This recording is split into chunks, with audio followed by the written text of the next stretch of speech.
Hey folks, welcome to Bantha Fodder number 6.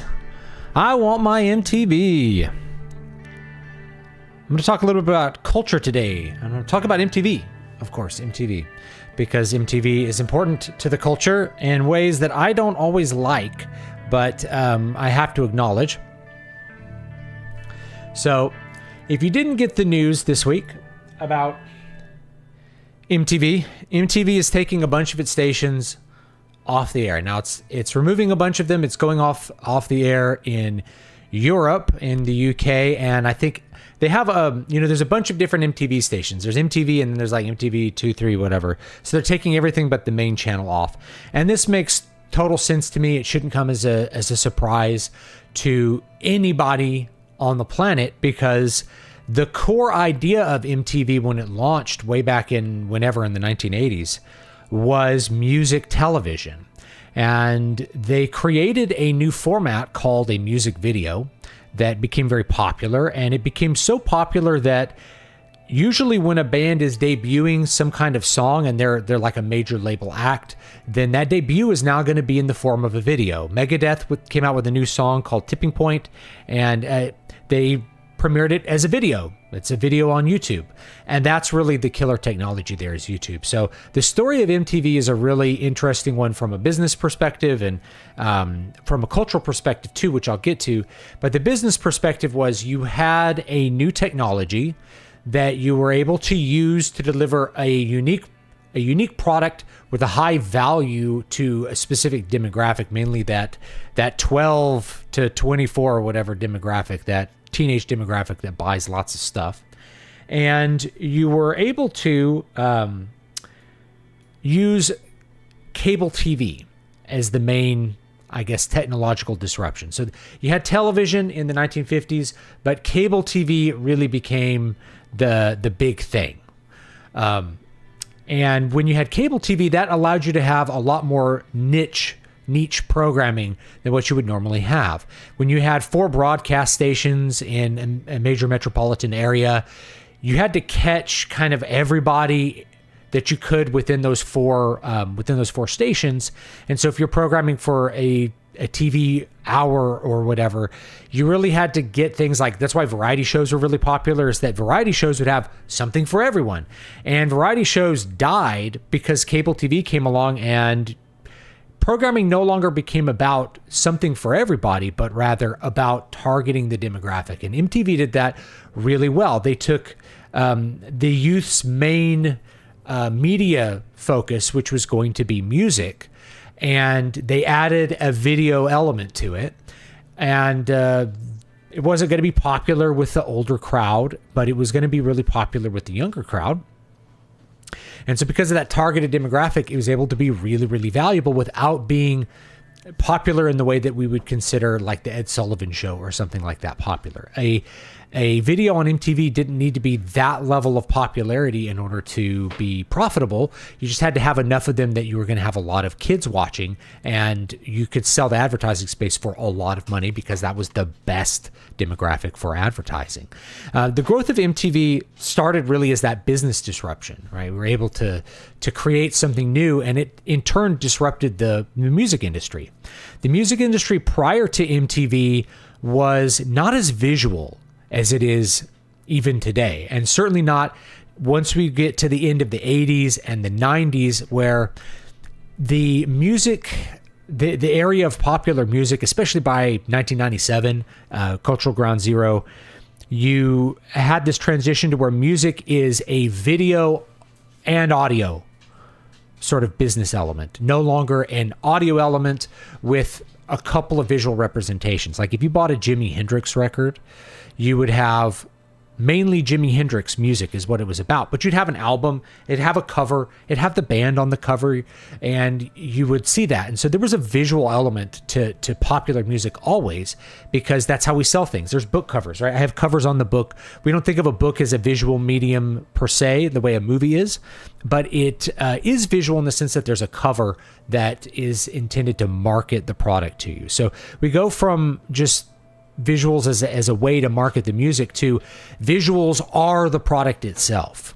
Visuals are like the center of the product when we look at something like a music video. And that changed the way that the entire industry worked. Early on in MTV, you can go back and you can see that early hits on MTV, you didn't have to be that good looking. And the best example is probably Dire Straits that did the song, I Want My MTV, Money for Nothing, right? Go look at Mark Knopfler in the 80s. The guy was balding. You could look like Phil Collins or Mark Knopfler in the 80s and be a mega star. How could you look like that? How could you not be like a super sex symbol and be huge on MTV? And the answer was MTV hadn't matured yet into that fully visual medium.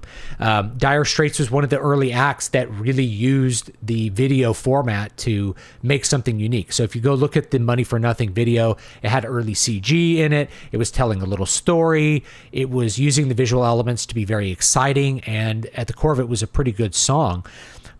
But you do see Mark Knopfler in the video. You see the band, but it's more about all of the other visual elements that make the song appealing rather than like the band itself. The band was just a really experienced rock band at that point. And there's a lot of 80s bands like that. So, I've had like Jesse White on the channel, and we've together lamented over the fact that music somewhere along the way became about youth, not just targeted to youth, but the artists themselves had to at least look young. They had to appear young. They had to be part of this youthful energy somehow, when that wasn't the case. Really from 1985, 86 and before, you could have artists that were really mature, well-established, very experienced, be really popular. It wasn't like we got to the 80s and people stopped listening to Eric Clapton because he was 35 or something like that. No, Eric Clapton was still really popular. Mark Knopfler and Dire Straits were really popular in their 30s. You had bands like Rush that were still very popular in the 80s. You had Yes kind of defined the sound of the 80s with the 90125 album. And 90125 was like their 8th or 10th album or something. They had an entire decade of hyper influential music under their belts before they really defined the sound of the decade with albums like that. Same thing with Genesis, with Phil Collins, Peter Gabriel, that whole crew of not King Crimson. They always stayed a little bit weird, but the early British prog rock guys, even Pink Floyd, you can make a point about that, though they kind of broke up, so it's not quite, doesn't quite follow the narrative as well there. But those guys were really well-established acts that were able to have a lot of success in the 80s. But somewhere around 1990, you lost that, and I think that's because the visuals really overtook the music in terms of what MTV was about and what the music industry was about. So if you look at the stars from the 90s, even the alternative stars, you notice, and it really, I guess maybe it starts in the 80s, right? You have this glam rock style that's about like good-looking young men, and then it becomes about different good-looking young men. Kurt Cobain was very good-looking, I think, and Chris Cornell was very good-looking. Gavin Rossdale from Bush was very good-looking. All of these frontmen from the 90s, they were all really handsome men, and all of the women that you saw were really attractive. And I think that that's a little bit different than how it was maybe in the 70s, where you could have really popular female singers that weren't like obvious sex pot kind of sex appeal glamour stars, right? You had singers like Carole King, not that she's ugly or anything like that, but she's not, Britney Spears.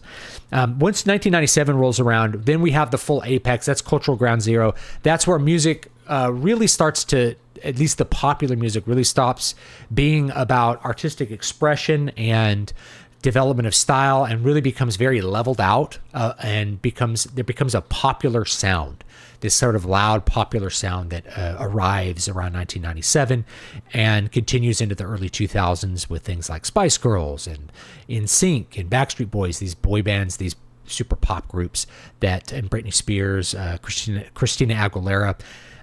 Maybe if you're looking on the other side of the pond, someone like Kylie Minogue. All of these artists, what did they have in common? They were all really young. They were all, the Spice Girls, maybe you guys can debate that. I didn't think they were super attractive, but maybe they are. I don't know. But they all had a sexual thing going on. So everything became about sex, and it became about the visuals that they were presented with. It was a joke even 25 years ago that Britney Spears didn't sing live, that she just got up there and like shook her ass around, and that's what people paid to see, and that's what they really cared about. Even though her main demographic was women, why did the sex sell? Well, it's because to sell sex to women, you sell them what they should be, and to sell sex to men, you sell them what they want. And it kind of works in the reverse, right? You sell men what they should be, and you sell men what they would sell to women what they want. If you're looking at like heartthrob singers, maybe like Backstreet Boys or something like Justin Timberlake, those sorts of singers.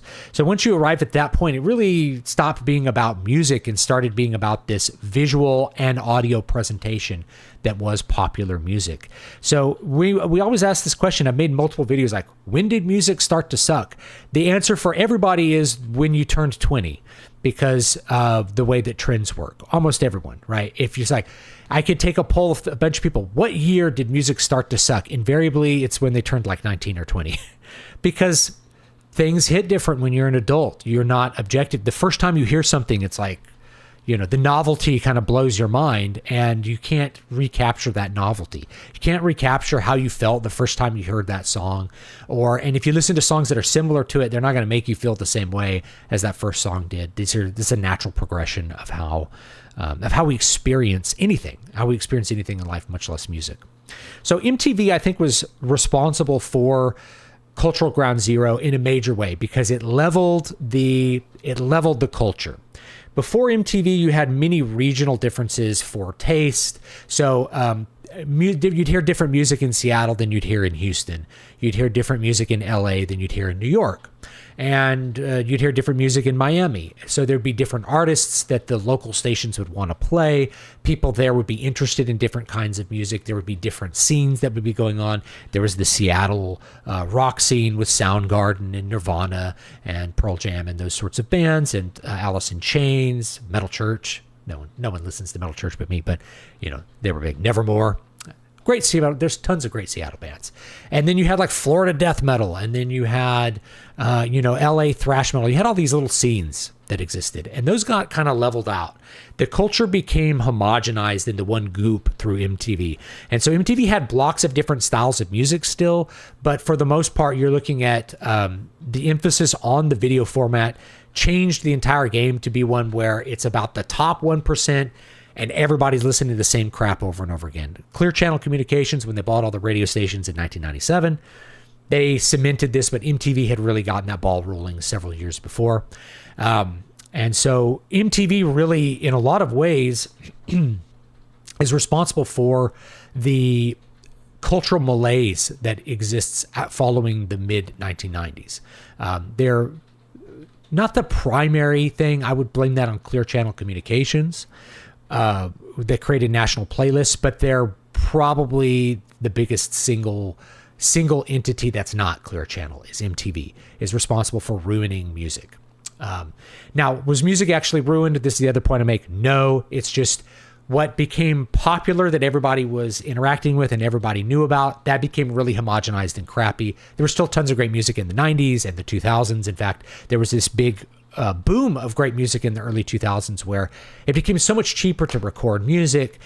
You had amazing bands, especially in like the metal and things that were just maybe slightly outside the mainstream. You had a real boom in creativity in the 2000s because of technological increases, the improvements in the internet, new ways to distribute music. All of that stuff had a big positive effect on the industry too. But the main thing is that it really collapsed. The big part of the industry collapsed around 2000. So we really shouldn't be surprised that MTV is going off the air in 2025. We should actually be surprised that they were somehow still broadcasting music videos and things into 2025, that the cable broadcasting business was still alive in 2025. And so that story of you have a disruptive technology that allows this business to explode and boom and have this massive effect on culture is also the story of its demise, because what we have now, like if you want to watch a music video, are you waiting for it to come on Headbangers Ball? Are you going to stay up till 11 and hope that they maybe play the new Motorhead video or something? I never did that, by the way. I'll just tell you that. I never liked MTV. I always really intensely disliked it. But I'll get to that in a minute. But no, you don't. You just go to YouTube and you type in what you want. The new Megadeth video, which is full of AI garbage, by the way, but it's a good song. You could just go type it in and I want to hear the new Megadeth song, and you go watch the video whenever you want to. Video on demand and YouTube, it murdered whatever MTV had from its original outset of being like, you see music videos. Why would anyone care about MTV when you could see whatever music video you want, whenever you want? Now, there's a really weird thing about MTV, and I'm seeing some stuff in the chat that's related to this, about MTV started making reality TV shows. I think it goes way before that, actually. So MTV, and I'm not sure what strategy they were pursuing in the 90s, but they decided that they were going to start making their own content. So the way that music videos work is MTV doesn't make the music videos. The record companies produce the music videos. And the other problem with music videos, by the way, is just that they're very expensive. So you're talking only the top 1% of artists can even make music videos even back then. So that further squishes the variety of what's possible for the average person to take in. I think people experience a lot more variety with music in, say, 1987 than 1997. And if you compare like 1967 to 1997, there'd be so much more variety for what people would hear just on the radio, and the average person would have some influence from classical, jazz. They would know a lot of those genres rather than what you got in 97, which is people just listen to pop, and maybe the skater kids listen to some pop punk like Blink-182 or something. And that's all the variety you had. Or you had weird guys like me that were over listening to alt metal. Like we were the guys who were trading Cannibal Corpse tapes over in detention or whatever. So like you had that group, but for the most part, like people had zero influence of classical music by like 1997, which is weird to think about. So MTV they didn't stop putting music videos on, but they are paying royalties to play music videos. But if they make the content themselves, then they're paying no royalties to anyone, right? So all the advertising revenue that they generate, even if there's like maybe less viewership for a TV show they make, then they're going to make more money because they're producing the content themselves. They own it in perpetuity. They're not having to pay any royalties for anything like that. The benefit of paying royalties to videos is it was zero, or not zero, but very low upfront cost to start up MTV, because all you had to do was buy other people's content. You just licensed other people's content. You didn't, like most TV stations had to pay to make shows to show it on their network. You didn't have to do that. You just convinced record companies to make videos and put them on your program. And they would want to do that because that would sell the record. It was like a win-win. It was really easy and really cheap for them. But if they made the show themselves, they could keep all the money. So you started to have this transition where it stopped being about music videos around 1990 or so, and we started to have creep in more shows. There was like Liquid Television, Beavis and Butthead. There was Daria, I think. Ren and Stimpy was on MTV. There was all of these shows that started to be on MTV. This was before you started having MTV The Real World, one of the first reality TV shows as we think about it today. But they were very influential on reality TV. And so yes, when reality TV came along, that's even cheaper. Not only do you get to make the content, own it in perpetuity, keep all the money, keep all the advertising revenue, but reality TV is really cheap to make. It's incredibly cheap to make. You just have cameras, which you would have to produce a regular show, and you film people and you pay editors to edit it into a show. You don't have to pay a writer to make a script. You don't have to pay actors who need a salary. You don't have to build sets. You don't have to rent or buy studio space. All of the big overhead for making an actual show, especially, MTV made these like more adult animated shows like Beavis and Butthead. There's actually, even though Beavis and Butthead was very rudimentary animation, there's a lot of overhead for something like that. There's a lot of cost. So why not do reality TV? It's really cheap. And then the other networks started to pick up on it. Like, they wouldn't make reality TV if it wasn't popular. But people, I think, were looking for things that were more novel. And so there was something really appealing about seeing Ozzy Osbourne, like, in his home where he lives next to Pat Boone, like hanging out with his neighbor Pat Boone or whatever. There was something really appealing to that. And I understand that. And so, of course, you're going to go wherever there's more money. But, what about the brand MTV? Well, we can still keep making that money. We just start a second station. That second station will play, the MTV2 will play nothing but music videos, which people are saying, hey, we want music videos. They're like, great. Well, that only makes sense as long as people are watching it and there's advertisers who are willing to pay you for those ad slots to reach that critical demographic. But I mean, I think that demographic that was the big sell in the 1980s, 1990s, I think they just disappeared around 2005, or maybe later, maybe 2010. Once YouTube was like the hegemon, and that's where music videos were, like Gangnam Style and crap like that. Once you had that on YouTube, and I think if you go look at the most popular YouTube videos, a good portion of them, like 8 out of the top 10, maybe 10 out of the top 10, maybe they're all music videos. YouTube was a perfect format for that. I want to see the video. I'm going to watch it. I'm not going to have to wait until 11. I'm not going to have to ask my mom to stay up late to watch the Michael Jackson video, right? And that was a big deal, by the way, in the 80s. It's like, Michael Jackson's coming out with a new video. We're going to stay up late and watch it. And I remember staying up late and watching a premiere for one. I think it was called Black and White. And it had like this computer technology that morphed people into one another. And I remember he was like singing on the Statue of Liberty with this helicopter shot. And I think that's what it was. Anyway, I remember I think it was a sleepover. We stopped playing Nintendo and turned on MTV to watch this video. So I have like a memory of that from however many years ago. I think that's the song. It might have been another one, but this was a big deal. People would rearrange their schedules and stay up late to watch a video premiere. Now it's like, oh, there's a new Taylor Swift video. I don't know. Does she do videos? I assume she does. Everyone does videos. So you just go to YouTube and watch it and that's it. And then you're done. So that's all you have there. Right. So MTV figured out, hey, we could just make extra stations. I'm really surprised that those lasted as long as they did. So to say, hey, we're taking all the music video stations off the air, it's like, I can't believe they were still on the air. I didn't know MTV was still around. Like, who has thought about MTV in the last 10 years? I haven't.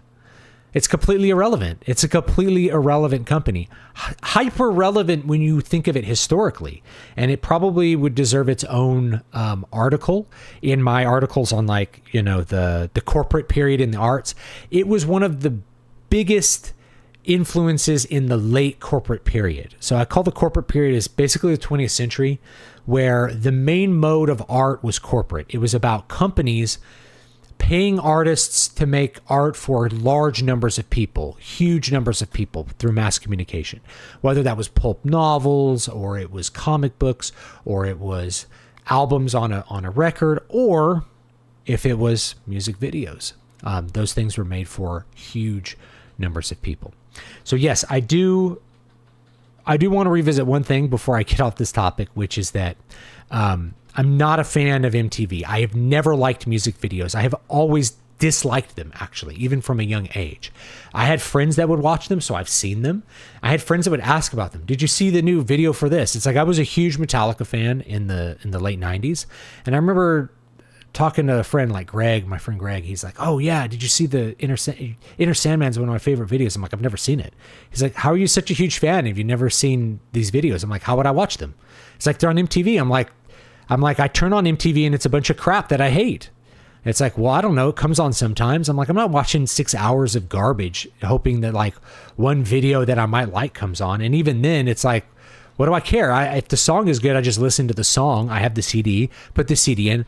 And that was always the way I experienced and interacted with music and chose to be with music, I suppose, is I've never listened to songs. I listen to albums. I listen to entire albums.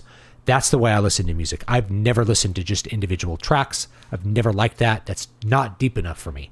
I listen to a whole album. So if I were to get the Black Album, I put on the Black Album and I listen to it beginning to end. And that's what I would do.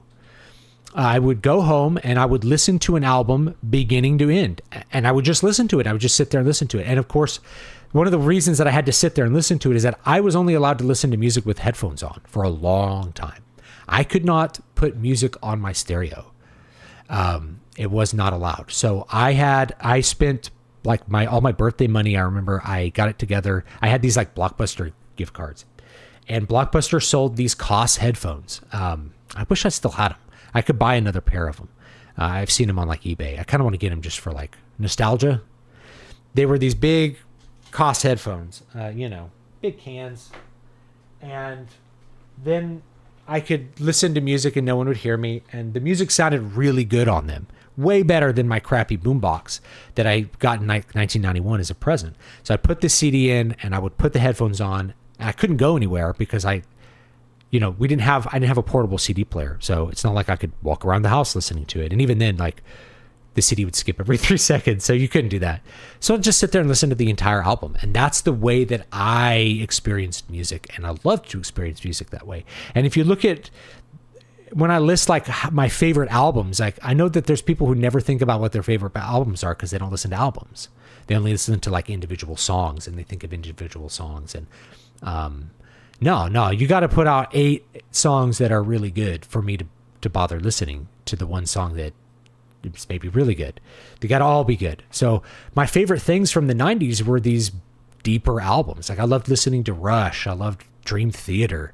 I liked Megadeth. I liked Metallica too. And Metallica had several albums that I think are just all killer, no filler, beginning to end, amazing. And Justice for All, Master of Puppets, Ride the Lightning. Those 3 albums are like 3 of the best metal albums you'll ever hear.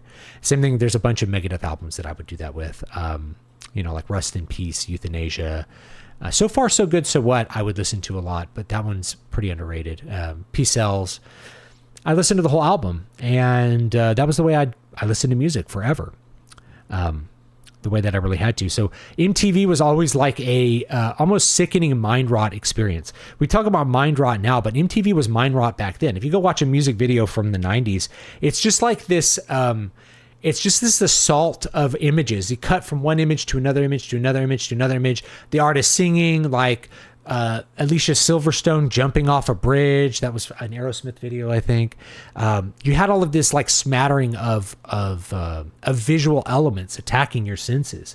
I want that. I would sit in a dark room. It'd be dark. And I would put my headphones on and I would listen to that album. And that's the way that I experienced music. So MTV never appealed to me, ever. What appealed to me on MTV actually were the shows, because the shows were entertaining, like Beavis and Butthead or Daria or something like that.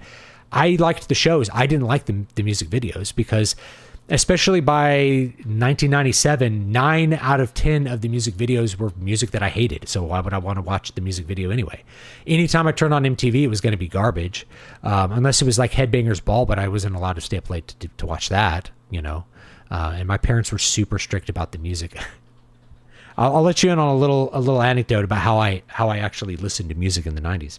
One of the reasons I listened to headphones, told you I wasn't allowed to listen to music.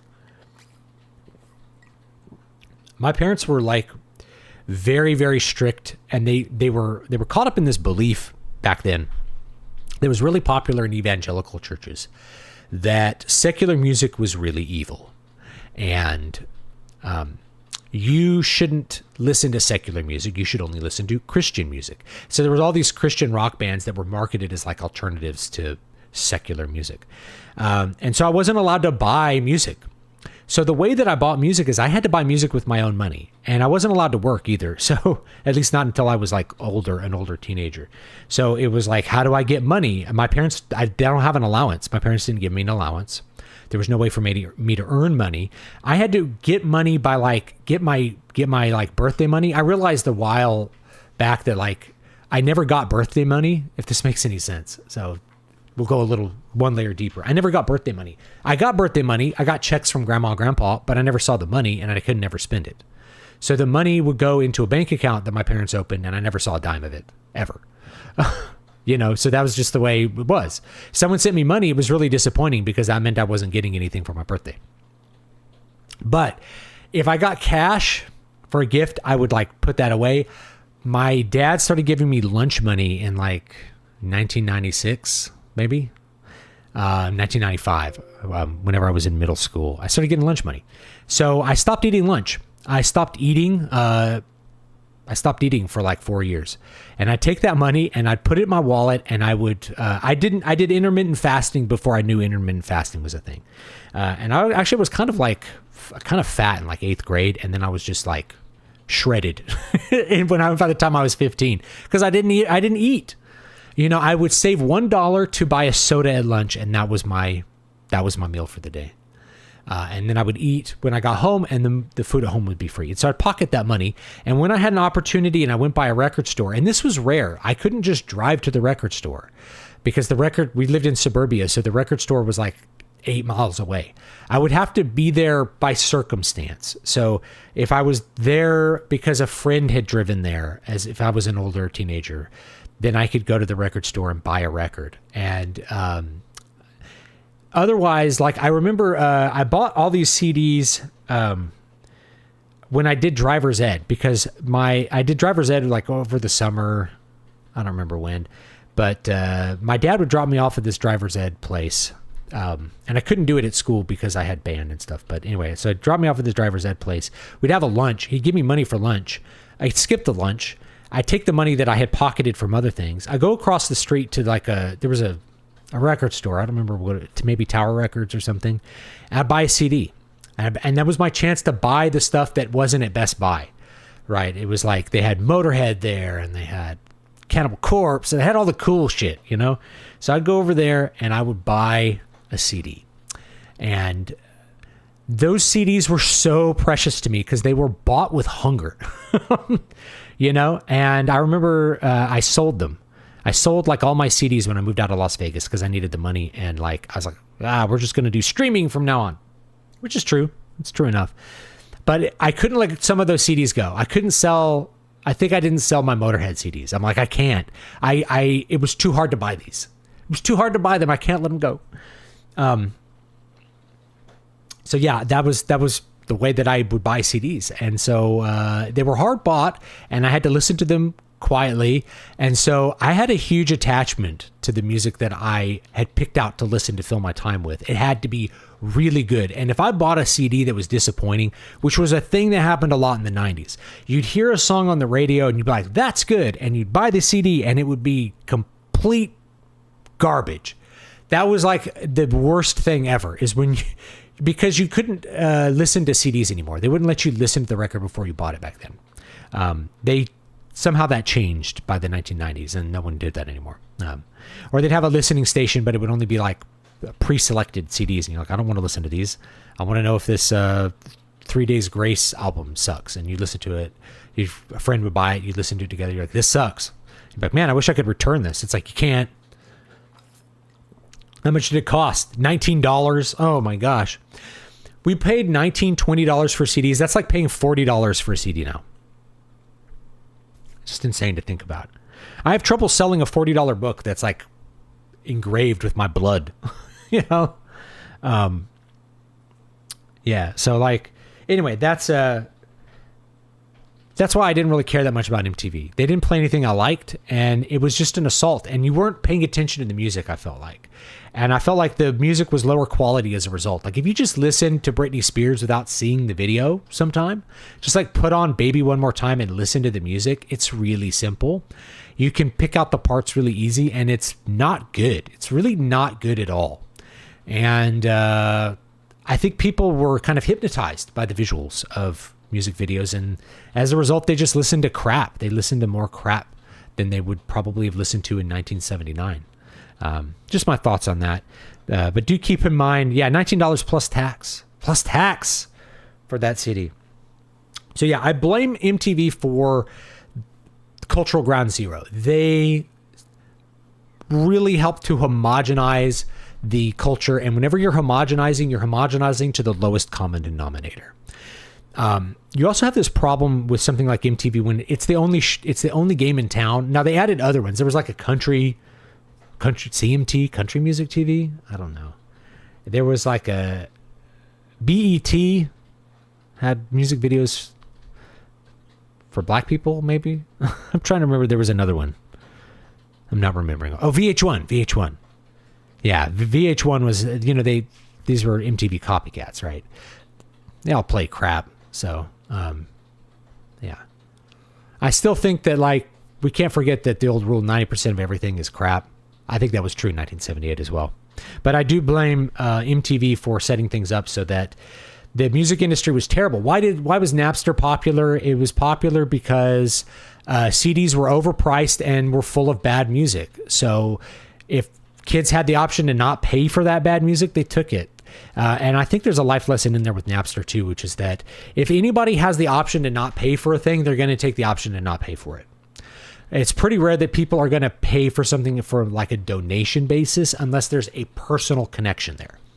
That's the exception. So if you go out and you perform for tips, people will give you money for playing because there's a connection there. They see that you're a person connecting with them, and they'll want to give you some money as a tip. They want to thank you for entertaining them. But if there's no personal connection, they won't pay for your music. They'll just steal it. They'll happily pirate your music. By the time I was a music student in the early 2000s, I didn't know anyone who bought CDs. By like 2002, 2003, no one in my immediate vicinity or circle still bought CDs. They only pirated music. You think about that.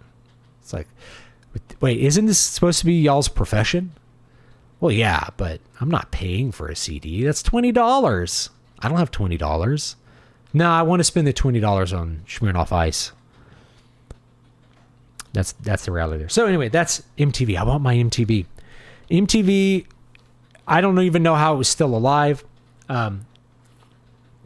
My guess is it mostly carried on because of the profitability of their programming, and they're still around. Like, they may still have an MTV1 channel that might be their reality TV programming, but they didn't adapt to the new technology, which was YouTube. Like, how could MTV's future had gone differently? Well, if you'd seen the disruptive nature of the video thing coming, what you would probably want to do is set up a big MTV YouTube channel where everybody had to put their music videos on your channel for like a royalty thing.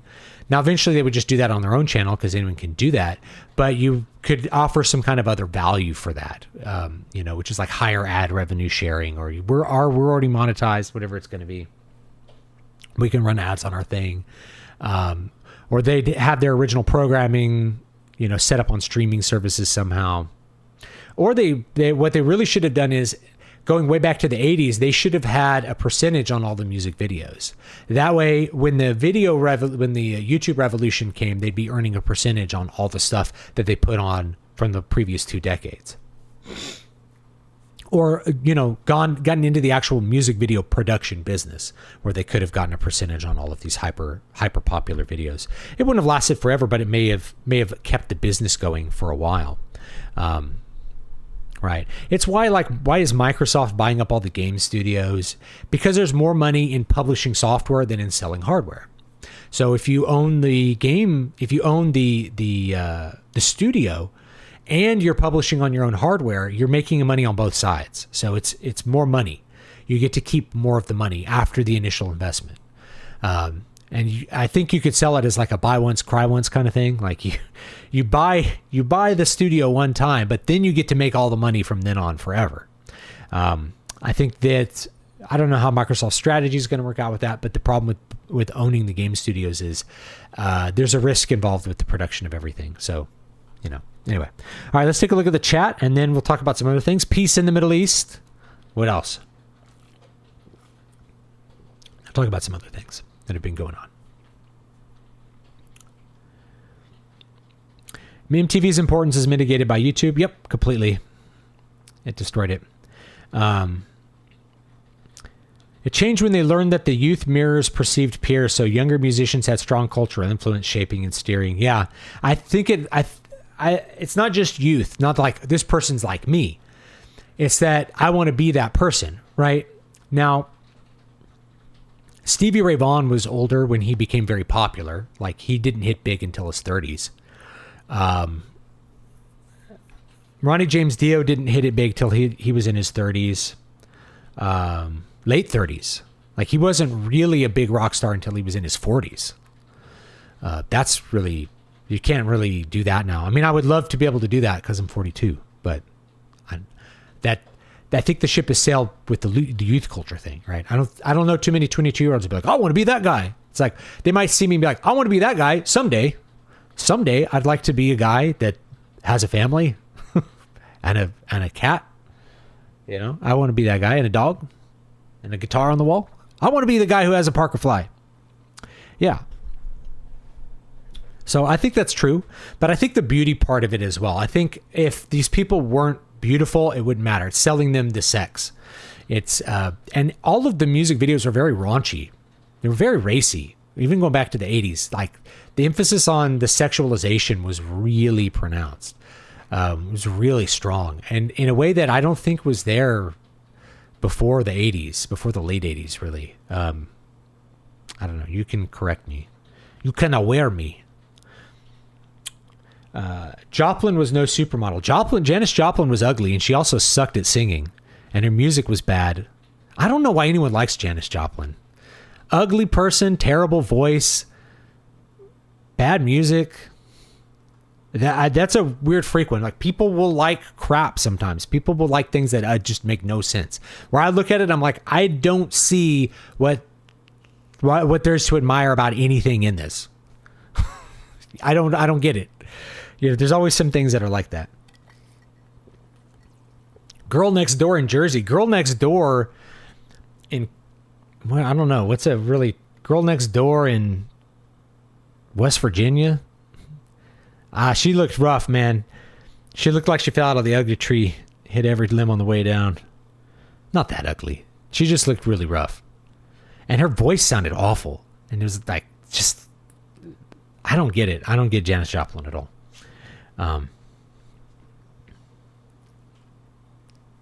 Oh, the plain one, sporty. Yeah, Posh was pretty. Posh Spice. Didn't she marry, she married David Beckham? She married like a major footballer. Like, maybe it was him. Yeah, I think she cashed out and married like a, so it's like kind of like the supermodel marries the ultra handsome footballer. Like, I feel like that should happen. Like, that ought to happen somehow. I think Taylor Swift was going to get married, or maybe she did. I don't know. It's going to marry some pro football player. And I was like, that should happen. That seems like that should be the way that things progress. It's like, who was, Rebecca Romaine married John Stamos. It's like, yeah, those two should, I think they got divorced later, but it's like, yeah, they should have gotten married. Like, we should multiply. We should multiply these genes.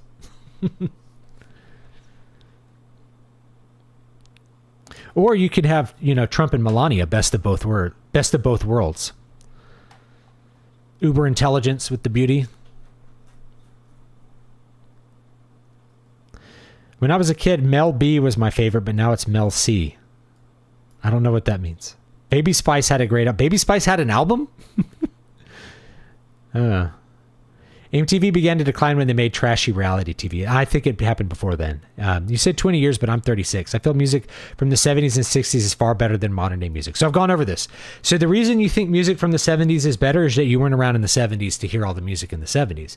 And most of the people in the 70s forgot most of the music from the 70s. So you go back and you can find a list of like all the number one singles from the 70s and go back and listen to them, and you'll find a huge proportion of them just suck. They ain't good at all. And the reason it's like, well, I didn't even know this song existed. Yeah, because time filters out all the bullshit and you're just left with the good stuff. So you're going to come to this conclusion where you're like, 1972 was like the best year in music. We had like Led Zeppelin 4 and we had Pink Floyd's Dark Side of the Moon was out, and you had like Close to the Edge by Yes. And it's like, you had those, and they were popular, but there's also a bunch of other crap that people listened to, which was terrible, that is easily forgotten. Like you're like, oh, maybe 1978 had Van Halen 1. It's like, but in 1978, most people were listening to like the Bee Gees or something really bad, whatever you want to pick. So we tend to forget the crap. Time filters it out. And it's a good thing. We want to just listen to the good stuff. We don't want to listen to the crap from the 60s and 70s. We just want to listen to the good stuff. So that's actually a good thing. So it's actually not better. And like I said, the problem with Cultural Ground Zero is that it squished everything into this lowest common denominator slop. But there was still tons of outside music that was being made, even in the 90s, and they would spend big money on it. Like they'd spend money recording Typo Negative albums and things like that. And Dream Theater was able to do big production level stuff. You had bands like Dimmu Borgir, hardly a mainstream band, was able to put out orchestra albums. Like you were able to do stuff like that. Record companies took a lot more chances, even at Cultural Ground Zero. So there's still a lot of stuff that was great that's being made, but you weren't going to hear it.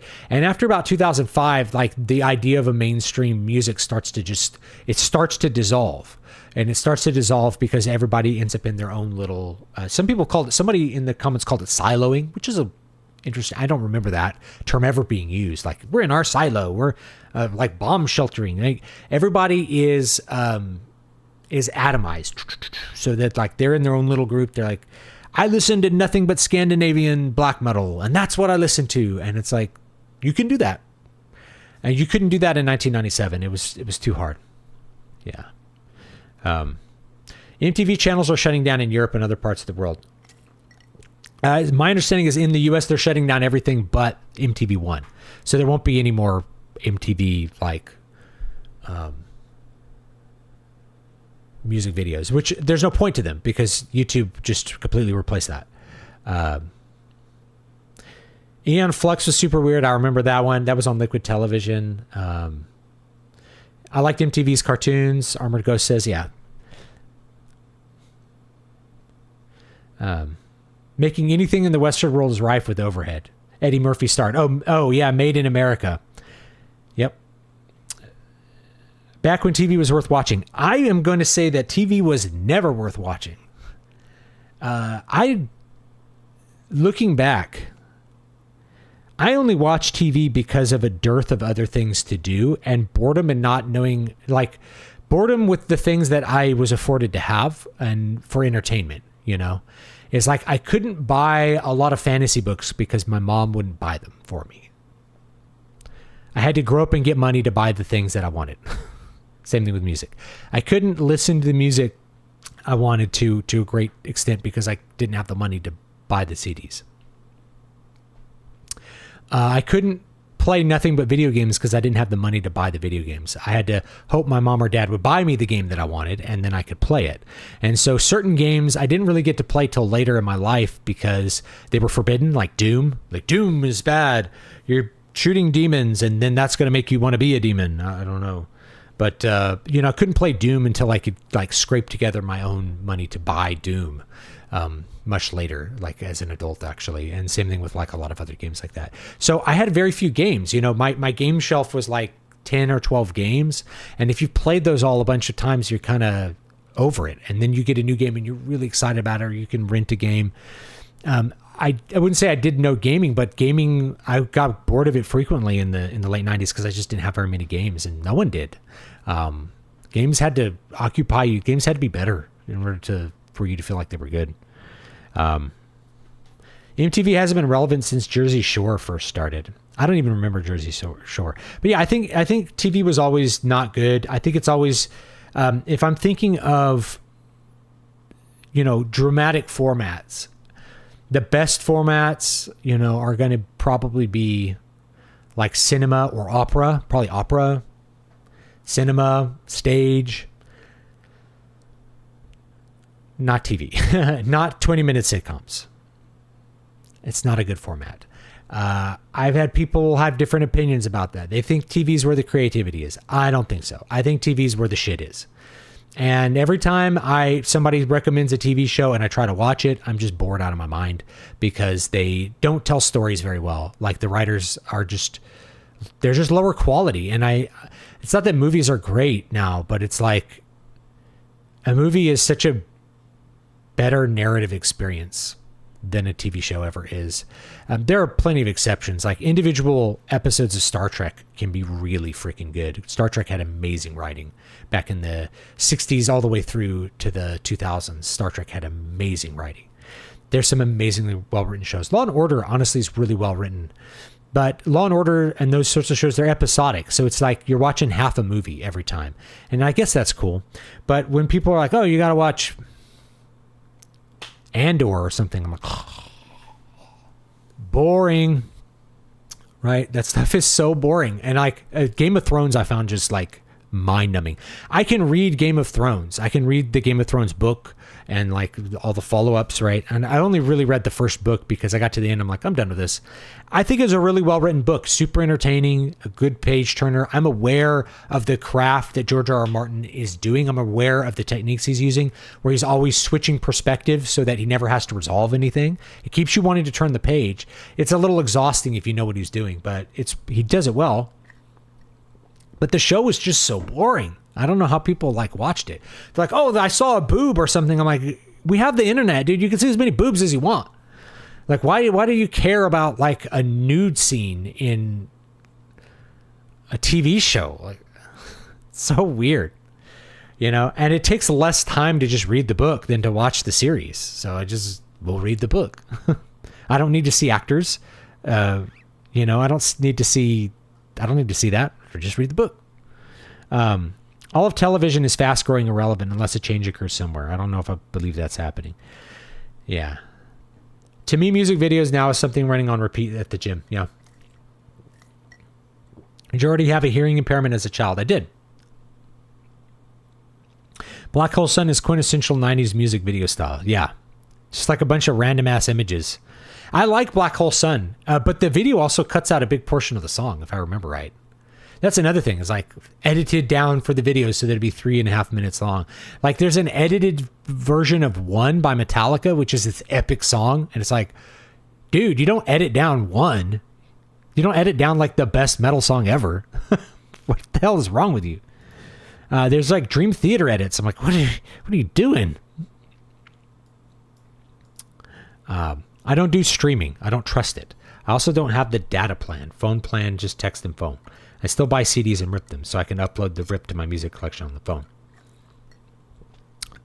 Some people are willing to do things the hard way.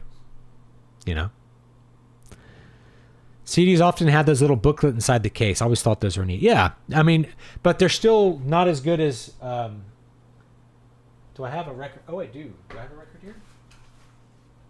I do.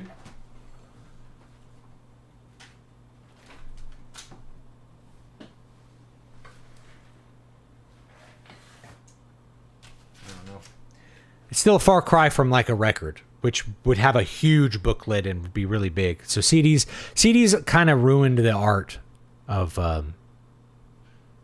music, I think, in a way too, because it's like so little.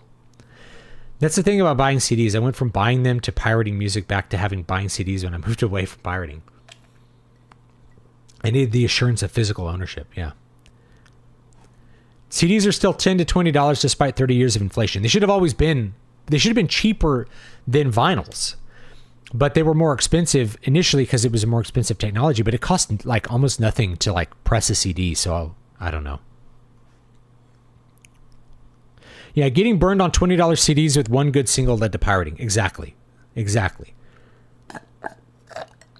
It's amazing to find an album filled with great songs. If you look before 1990, there's a lot more of them because they only had 8 songs on them. And so they picked the 8 best songs and they worked the hell out of those 8 songs and they discarded the other 4 or 5 or had them as B-sides. Once you had a 12 song album, you're going to lower the quality of the album that you're listening to. It's really hard to do 12 really good songs. There's a couple of albums that have 12 or 13 like amazing songs, but most of the time you're just putting in filler. And like with a CD, I think the idea behind the CD was like, well, they could just press the skip button, and so you could just put filler in. It's like, don't do that. Don't put the filler in my opinion. And I feel that way about every Metallica album after Justice for All. Black Album. If you cut 4 songs out of Black Album, it'd be as good as their previous albums. If you cut, there were 14 songs on Load. If you cut 6 songs off of Load, you'd have a really great Metallica album. Not only that, but if the band had decided on cutting those 6 songs before they did production and produced the hell out of those remaining 8 songs, you'd have a much better album. Same thing with Reload. Reload's very underrated as an album, but if you cut 5 songs from it, it would be, and then like just maybe slightly improved the remaining 7 or 8, it'd be a really good album. There's some songs on it that are just really good that you never hear the band play. They just never play them and no one talks about them. Like, Where the Wild Things Are or Fixer. These are really, really good songs, but you never hear anything about them because they were on Reload. They didn't get a lot of tour play on behind them. Reload only had like 2 singles on it that anyone cared about. That's a pity. It's a pity. Yeah. I still bought CDs up to about 2005 when YouTube started. I still do now, but it's but only if it's a band I like that's still around, like Megadeth. I usually buy vinyls because I can get the MP3s. Amazon used to do a thing where like if you bought the vinyl, you'd get the MP3 too. I don't think they do that anymore though. But you can just stream. You can like stream the album and then put the vinyl on. And most of the streaming places like have a really high quality streaming thing. Like you could use Tidal, or Amazon Music has like a 24-bit FLAC stream of them, which is really sounds as good as the CD does. I think for those that I've tested, and I tend to like vinyl masters quite a bit better than what you get on streaming. So for me, especially if it's a really dense album, if it's heavy metal, it's always going to sound better on vinyl because they master the album differently for vinyl. You don't do the same mastering process for vinyl that you do for digital, and you don't make it as loud or as compressed. So I think a little bit more dynamic sound, a little bit less compression. I think it comes out a lot better. But I've had some really bad vinyls. I've had some bad vinyl masters. One was that first Fellowship album that I did a review of it. It was called the Saberlight Chronicle. One of the worst vinyl pressings I've ever had in my life. Just sounded terrible. It had a warble in it. I don't know what they were doing when they mastered it. It was awful vinyl master. Don't recommend it. Most of the time though, I get a pretty good one. And so like the Twilight Force vinyls I've had have been some of the best sounding vinyls that I've ever bought. And that's the best way to hear the band, in my opinion, is on vinyl. I remember buying Immortal vinyls, and like it sounded so much better than the CD versions I had because they mastered them better. They took out the compression, and the format just lets you hear everything so much more clearly. You're also listening on a hi-fi record system, so you're listening on a better system. You're not listening with earbuds or anything, and you're listening to a format with less compression, and so it just sounds way better. You could probably get the same thing if bands would release a high dynamic range version of their song. Some bands do that, most don't. So if they release the high dynamic range version of the song and you listen to it on a hi-fi with a really good receiver, it would probably be just as good as the vinyl, but you wouldn't have a physical copy that you got to keep forever, And of course, Megadeth only has one more studio album they're releasing. Kiss stopped as of 2012, and I don't know how many more Iron Maidens got in them. Yeah.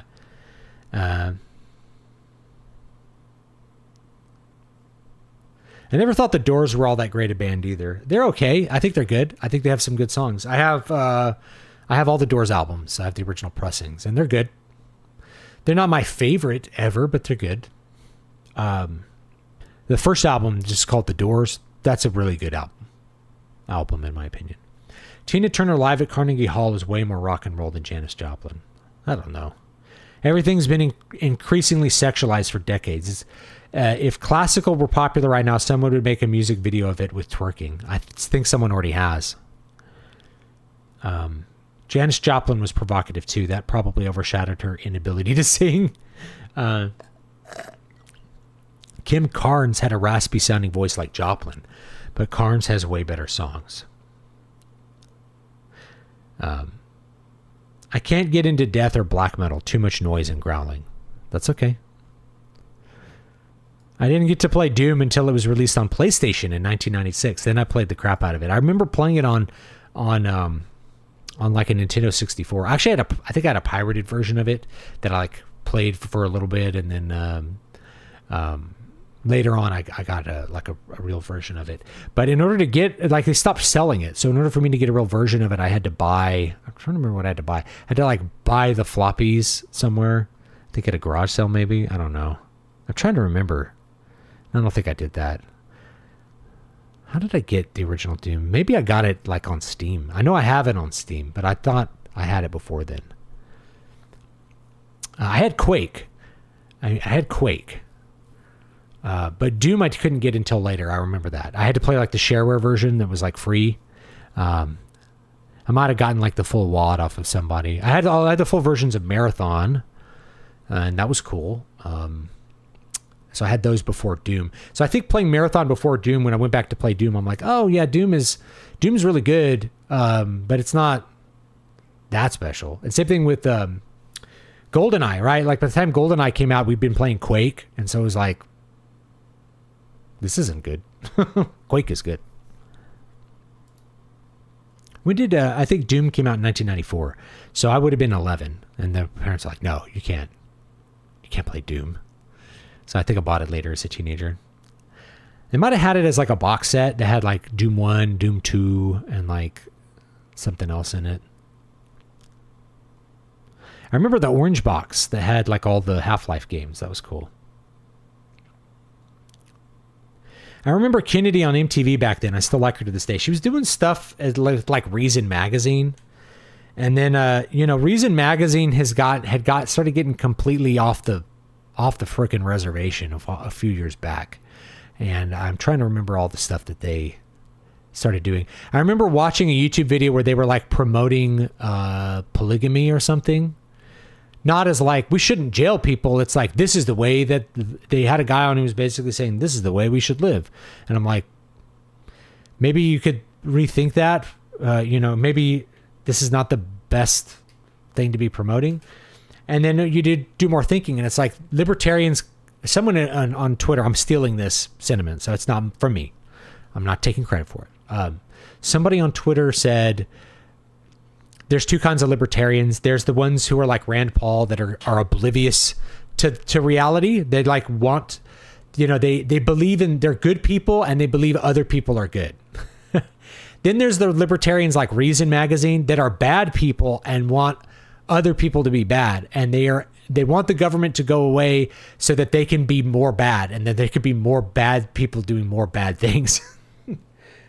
Some sentiment like that. But think about it. It's like, if you have an assumption that you're good and other people are good like you, and that was my naive assumption, is that other people are good like me, and therefore giving them freedom means they have more freedom to do good.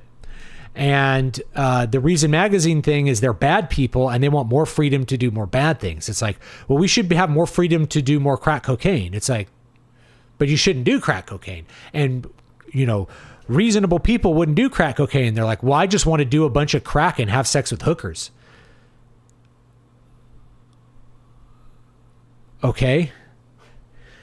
So many other like libertarian philosophers think about how that wouldn't happen in like an anarchistic society, but Reason just really is very libertine. They're not libertarian as much as they are libertine. They have a completely psychotic view of human nature where everything is about maximizing personal pleasure, and the whole point of freedom is everybody's going to maximize their personal hedonistic pleasure in different ways, and we should just allow that, and it's good, and blah blah blah, and the government shouldn't try to. It's like they really went off the reservation probably in 2010, but I didn't quite notice, I think, until about 2015. That was when I really started noticing just how insane they were, where they basically made the case like that you couldn't, they started calling people Nazis. What's his name? Nick Gillespie started calling people Nazis. I'm like, that's when you fucking lost it. Once you start calling people fascists, you're no longer on the reservation. You're no longer dealing with any kind of rationality. You're in full hypnotist mode. You're fully trying to hypnotize people. You're fully propagandistic. Right? They're the ones who are like, I smoke weed every day. Weed is good for you. Game of Thrones was pretty good for a few seasons. Things started getting weird in season 4. Travel times, which were laborious in season 1, are suddenly compressed. Season 5 was straight bad. I keep hearing that. So that's the other thing. It's like, you should do a review of Game of Thrones. I'm like, that's 100 hours that I could do something else. Like, I could play a really good game, or I'd rather just read the books, personally. It probably works better as a book. George R. R. Martin is good at doing what he does, even if I'm not crazy about his characters or stories or his worldview or anything. Like, he writes good prose and good dialogue, and he knows how to do what he's doing. I do recommend Breaking Bad and even Better Call Saul, but not Game of Thrones. You can try it, though. Just couldn't stand the show. Metallica switched to hard rock on or after the Black Album. It's on the Black Album. Yeah, it's on the Black Album. I didn't dig Metallica's Enter Sandman album as much as most others did, yeah. Black Album's when everyone's mom started liking Metallica. It changed after that. It was just high production value, poppy songs, pop arrangements of songs, and that's why it hit. I would like to say they AC/DC'd Metallica for the Black Album. And it worked. It really did. I had Doom back when I had an X386, and I remember upgrading my computer to a 486, and the 60 FPS at full quality was jaw-dropping. Yeah. So I remember I couldn't run Doom. I ran Doom at like some reduced resolution. It was like 240 instead of 640 by 480. And when I was able to run it at 640 by 480, I got like a newer computer and was like, whoa, this looks great. The other one that I played that wasn't Doom was Dark Forces. I didn't get that one until a little bit later, too. But Dark Forces and Dark Forces 2, those games were amazing in the 90s. Yeah, Orange Box was amazing. Did you get Doom on Good Old Games? No, that didn't exist then. I know I have it on Steam. Orange Box was amazing. My intro to Half-Life on Xbox 360. Oh, you know what? I got Doom at Costco. I got it for a friend, and then his mom said he couldn't have it, so I ended up playing it. I ended up playing his copy. I remember it had like an extra fourth thing. It was cool. It was definitely a cool game when it was new. I stopped watching Reason back in 2016 when they did a minor attracted person's video. Oh my God, they did that? Really? Forgive me. I shouldn't have taken the Lord's name in vain. Wow. I need to be like Father Mike and be like, instead of saying stuff like, oh my God, it's like, oh, wow. Oh man, it's just so amazing. It's so, wow, terrible. Wow, that's terrible. Having an exclamation that isn't going, like people say Jesus all the time as like an exclamation and as like an expletive almost. And maybe we should get out of that habit. Maybe we shouldn't do that. I grew up in foster care. Only once I see child abuse, I'm out. Yeah. I didn't realize they did that. That's pretty bad. Libertarianism is a joke. The libertarian problem is that they don't excise the worst parts of their party. This is a strategic problem. I agree. Their philosophy, unfortunately, prevents them from even trying. Yes. Well, it shouldn't prevent them from trying, because if you have freedom of association, that means you should be free to kick whoever you want out of the party. And in fact, they exercise that. That is to say, everybody who's not like a raging pervert gets kicked out of the Libertarian Party.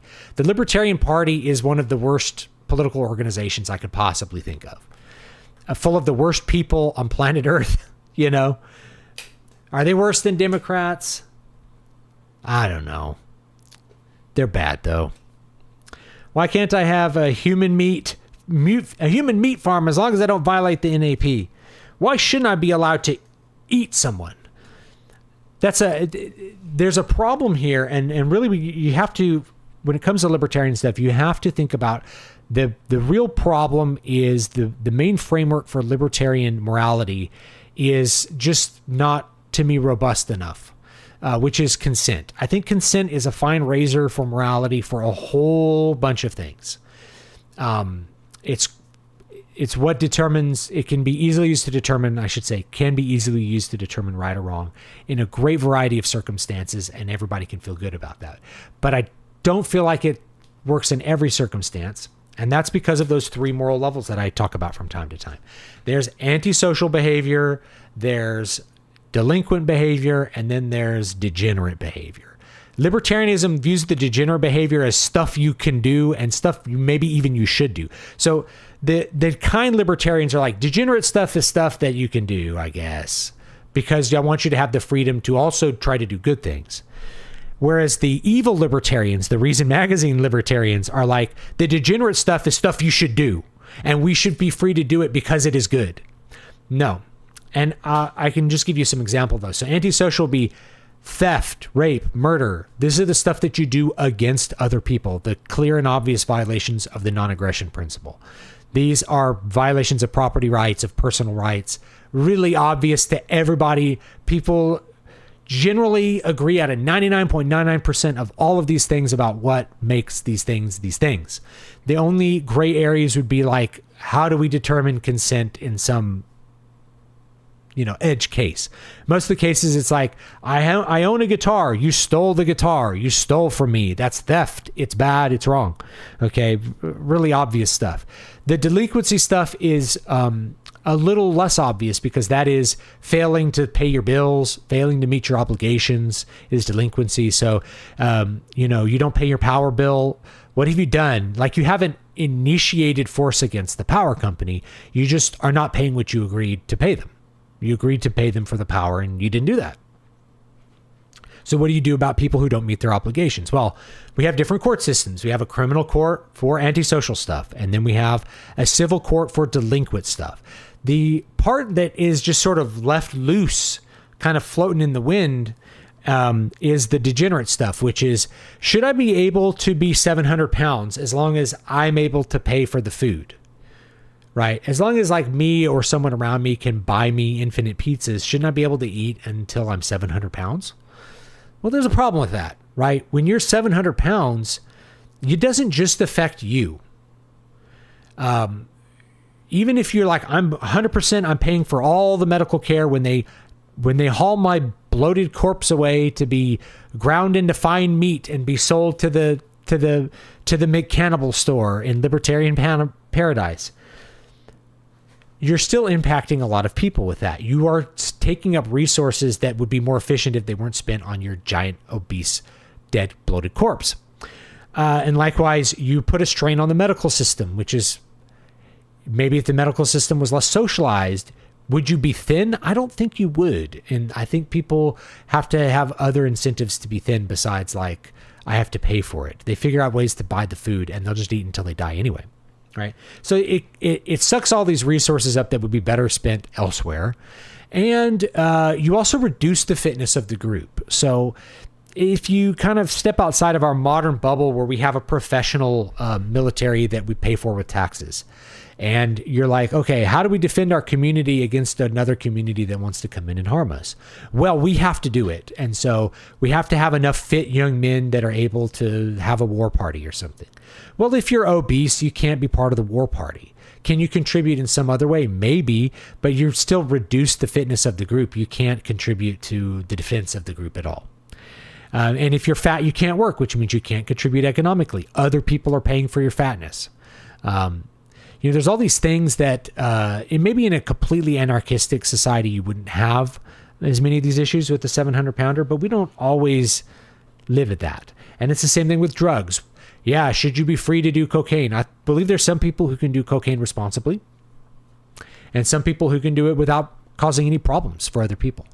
But that's not most people. Most people, when they're doing cocaine, it becomes an addiction issue, and you are harming the people around you. You're harming your family. You're possibly harming your kids by neglecting them, by not giving them the resources they're due. You created them in the world. You go from a degenerate behavior of, I'm putting drugs in my body that are harming my body, to a delinquent behavior where you're like, I'm not taking care of my children.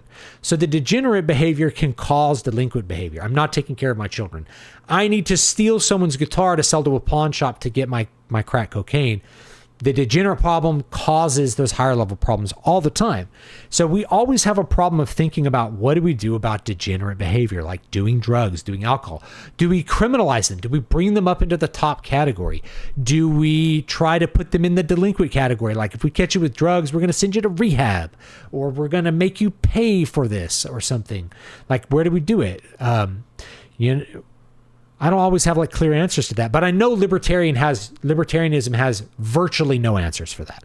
The answers that they are kind of depend on, kind of an inverse of Marxism, that in the future, if we have an anarchistic society, the correct behaviors will emerge magically from the mist.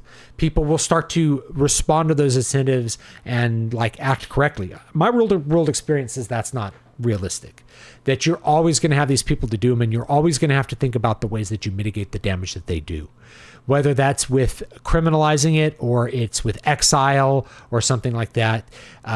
You could think of it, once you start in the libertarian framework, you'll probably think of a lot of solutions to these, but you can't institute them now.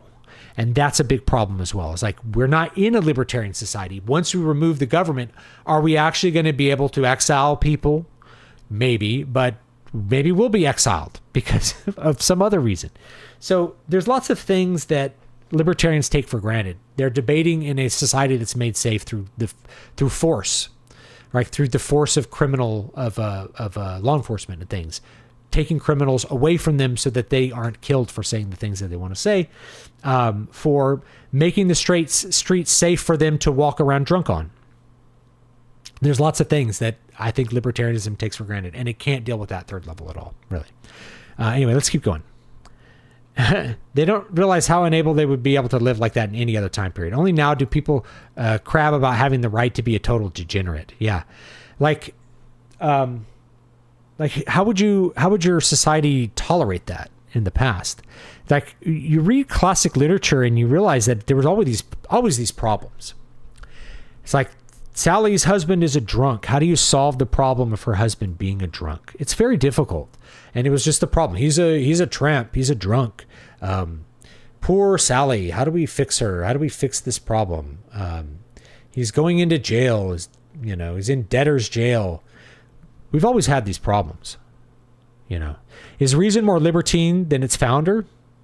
That's a good question, because who's its founder? Ayn Rand. Ayn Rand had no respect for marriage.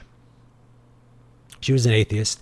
She convinced Nathaniel Branden to have an affair with her because they had philosophical things in common. Nathaniel Branden's like the biggest figure associated with self-esteem, the self-esteem movement.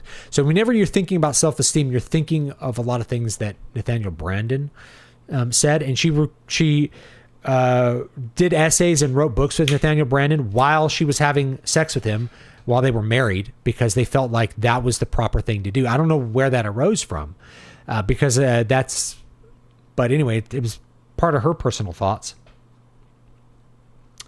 She was a smoker and a drinker and all that kind of stuff too. So she lived a fairly libertine life, but not compared to a lot of people now, Reason magazine's owned by one of the Koch brothers. They feel very much like Democrats globbing onto the Libertarian Party because they can't make it the Democrat Party. Dislike them. What coffee machine does David use? I don't drink coffee. Ever play Zero Tolerance on Sega Genesis? That was actually a pretty good Doom clone. I didn't. I might have, but I don't remember it. So if I played it, I don't remember it. But I could check it out. 26-year-old Zoomer played DF1 and 2, Orange Box, Daggerfall, Morrowind, and OG Doom. They're good. Lesser known 90s FPS seem to be Heretic, Hexen. Oh, I liked those. I think Dark Triad was another one. Even Tom Woods has distanced himself from the Libertarian Party. Now, Duke Nukem 3D is one that I managed to get my hands on when it was like current. And that one was like legendary. Same thing with Shadow Warrior. I had both of those. And Duke Nukem had the girls with like they didn't show you their boobs, but they had like the little, they put swingy things on the nipples. I don't know what those are called. Pasties. I don't know what they're called. Anyway. Magic Carpet, played some System Shock 2. They took, news about System Shock 2. System Shock 2 is gone. The only way you can play System Shock 2 is if you buy the shitty remaster. Hey, another reason for piracy to exist. So you can play the game, okay? So they took System Shock 2 down. In fact, it might be down now, but it was going down off of Steam, off of GOG, off of those digital sites. So if you didn't get the original System Shock 2, the only way to get it is it comes with the shitty remaster that they did, which is more money. So you can't play it. It's kind of like how they Blizzard deleted Warcraft 3. So the only way that you can, if you've never played Warcraft 3, the only way for you to play Warcraft 3 is to play their shitty remaster, Warcraft 3 Reforged, or to pirate it. Once again, the pirated version is the best version. Piracy is really critical to game preservation. As much as I say piracy destroyed the music business, it did. As much as I tell you, you should pay artists for their work, you should. The fact is that piracy preserves games so much better than corporations do. Once you take it out of the hands of that company and you let people keep their own saved copies of it, that's how things are meaningfully preserved, rather than with our corporate overlords who really only care about preserving the game if they can resell it for a buck. You know what I mean? They don't care about it as art. And maybe there's an upside to that too, because as long as there's people willing to pay money for it, they can put it back out. But there's all kinds of other legal complications as well. Like if you were to come out with like, they come out with remasters of like Pro Skater, they lose the rights to some of the music that they had back in the 2000s. So the PS2 version, if you buy that physical PS2 disc, that's the way that you preserve the game. That's the best way, is to have that physical copy. And the second best would be to pirate it, But for System Shock 2, the only way, like, the best preservation of it is the pirated version. When the Haitians began arriving in the U.S., I went for the conservative case for Santeria. Hans Hope and the paleo-libertarians are the only ones that make any remote sense. Can't have a libertarian social order with a degenerate, heterogeneous population. You can't have it be ordered. Like, you can have it be chaotic. It can have it be a chaotic orgy of death before everybody dies, and then you descend into tribalism, which is tyrannical, which is going to be tyrannical, or like a tyranny or a tribalism. You're going to get chaos. And that's because there's no connections. If you don't have, if once we lose, and I've made this point before, is that a more authoritarian government is the natural and appropriate state of affairs when you have a heterogeneous population, because we don't have any social bonds. The weaker our social bonds are between each other, the more you have to have a government that fills in those gaps. Otherwise, it would just be chaos. Unfortunately, what we have now is like an anarcho tyranny, where the tyranny is used against the good people so that the chaos can happen with the bad people.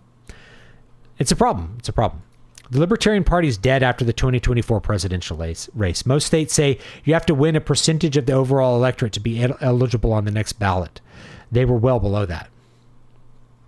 Homath has an analogy that we're all bricks in a house. If we only act like selfish individuals, the house collapses. Yes, and most people know that, and they do that. And most of the time, the things we want... So, okay, I shouldn't say most of the time. The more virtue you have as an individual, the more that virtue promotes the well-being of people beyond yourself. And I don't just mean in terms of like charitable giving, which is like a very shallow way of thinking of it. But think about it, it's like, I want the joy of having children. The joy of having children produces many goods for other people. So first of all, it produces the next generation of people, which society needs. It causes you to work and be more productive to provide for that children, which increases the economic efficiency for everyone. And everyone benefits from your work. When you work and you receive money for it, you're producing value for other people. That's the beauty of economic activity. That's the beauty of work, is you're doing that. You are producing all kinds of goods for society, for yourself, for your community. You're creating more connections between you and other adults, which pulls the community together, makes it safer, makes you better able to increase your lifestyle, or for everybody to have the lifestyle they want to have. There's so many benefits that come from raising children. If you think of it as like, I want children are something I want, and it causes you to have that virtue, then everything kind of aligns. It helps everybody. Right? I don't believe there's a virtue that you can have personally that harms other people. I think if we have one, then we're probably misaligning. We're misunderstanding what that virtue is supposed to be. So like if you have a virtue of charitable giving and that causes harm, then that's not charitable giving. It's like, if I give the bum $20 to buy crack and he overdoses, did I help him? No, you didn't. You harmed him by giving him $20. So you have to use a lot of reasoning sometimes to think about the best way to help other people. And I think in the case of helping the self, as long as you're doing it virtuously, other people are helped, right? If you're like, I'm going to make money by making a great product that people want to buy, that they love, then you're helping other people by selling the product and you get something from it, right? You've gained wealth by doing good things for other people versus, I'm going to make a shit coin and I'm going to sell it and I'm going to rug pull the shit coin and that's how I'm going to make my money. It's like, no, you just stole money from other people. That's bad. You've hurt other people by trying to get that money. That's greed. That's not virtue. That's a bad thing. Making your shit coin and rug pulling it didn't produce value. Didn't produce value for anyone. It just tied up a bunch of Ethereum and stole the value of it. I read Huxley's The Doors of Perception last year. The early technocrats were really naive about drugs. They were sold as utopia, spiritual access, and all bad trips are hand-waved away. I see that still with Reason Magazine. And lots of other people are like that too. I think any drug can be used probably to some benefit, even crazy things like hallucinogens. I've had so many anecdotal reports from people who had like really bad depression or PTSD, maybe former soldiers recovering from it. And they like used psilocybin mushrooms one time and their depression disappeared for 6 months. No SSRIs needed. Like they completely lost, like it reset. It got rid of all that self-talk that was dragging them down. Now it came back, but it, for like one use of the drug, it produced 6 months of beneficial effects is pretty insane. And you compare that to SSRIs, which fuck up your body horribly. Like there's no question which would be better. Yeah, we should be giving people mushrooms for depression. That should probably be a sooner response rather than, oh, you're suffering from manic depression. How about we, what do they call it now? Bipolar. How about we put you on this Prozac, or we put you on Zoloft, or we put you on this combination of SSRIs and, and anti-anxiety. We put you on Xanax when you're feeling like the anxiety is too high. We put you on all these things, right? What if we just are like, well, you know what? Let's give you mushrooms. Maybe I'm going off the farm here, but I'm just talking about the anecdotes, right? What's the downside? I think there's dangers to mushrooms, like spiritual dangers. But like, if we're looking at it medically, it might produce a huge amount of benefit for like really low risk, like to do it one time. Not like you're going to be tripping on mushrooms all day. Like they did it once and then they didn't do it again. Whatever it did, it stopped them from having that cycle of negativity for months. So maybe that should be investigated more. I'd be more inclined to view the uses of those things than like we should be loading people. Notice all the mass killers are on SSRIs. All the psychos are on SSRIs. It causes madness, man. It's bad for you, I think. So maybe it's good for some people, right? I guess my point is that I think any drug might have potential benefits for some people in limited circumstances, and but big costs in other ones. And we rarely think of drugs that way. most people think of drugs as panacea, as medicine. They think of it as like little African tribesmen that are like, I think this is one of the reasons that they think AIDS is not as prevalent in Africa as we once thought, is that people were pretending to say they have AIDS to get AIDS medication because they thought it would just cure them of disease. They thought it would just like make them better and healthier. They thought medicine was panacea, like it just was good for you. It just fixed everything. They didn't really think of like there's a symptom and you're treating the symptom with a drug that affects the physiology in a way that relieves that symptom, but maybe causes some side effects. So there's some benefits, there's some harms, and you kind of weigh those. And the way that we usually think about internal medicine and things like that, where you're kind of weighing trade-offs to come up with the conclusion. I think most people don't think that. They're like, I want to lose weight. What can I take? You're taking amphetamines and GLP-1s. We don't give amphetamines for weight loss anymore. I noticed that. You can still get amphetamines. You can get your Disoxin, methamphetamine, or Adderall, which is amphetamine.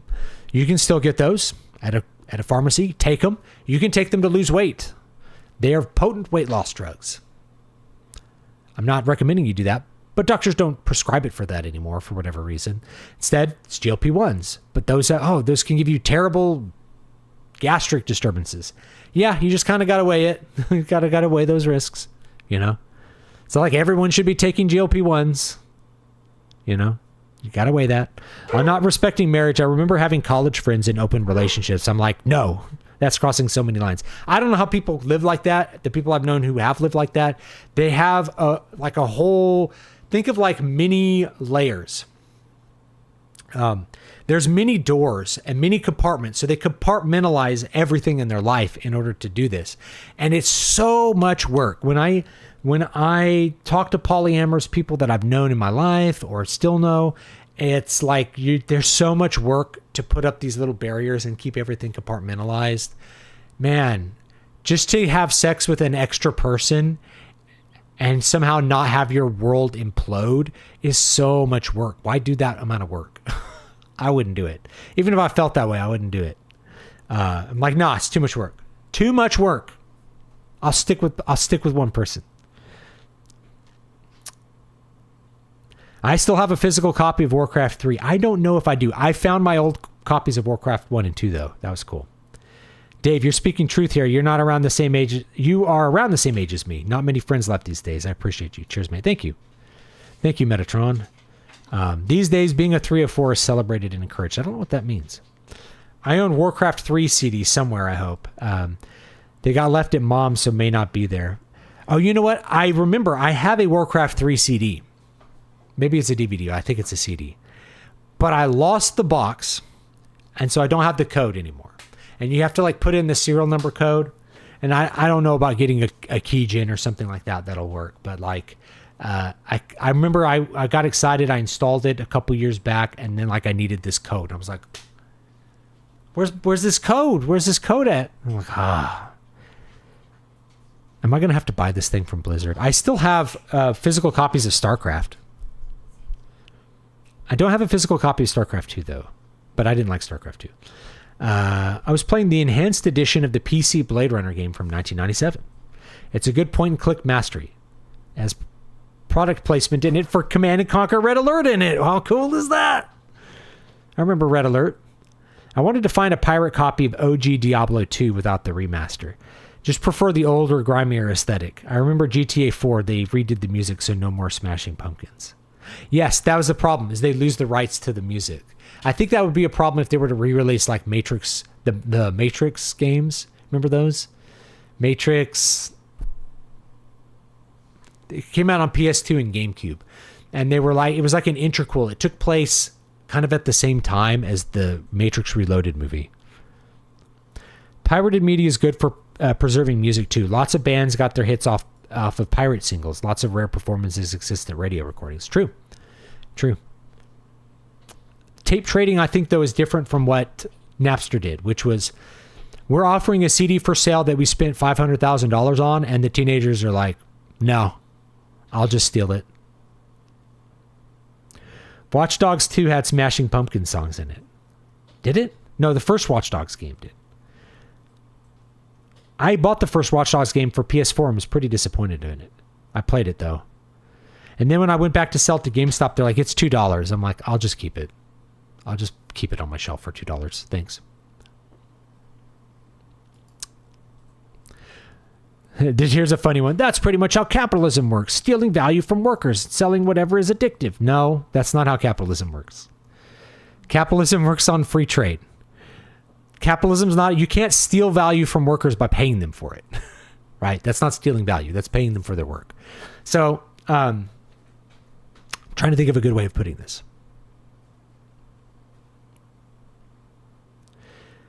Wages happen only after labor and capital have come to an agreement on the value of those things, right? So wages are the difference between what capital is putting into the equation, what the sale of the item is, and what labor is putting into the equation.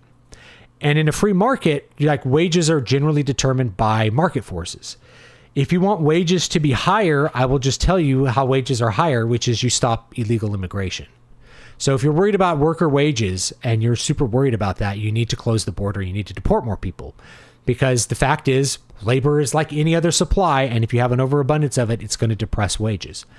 And it's like, so the people who think like this, they're like, what did the factory owner, what did he do?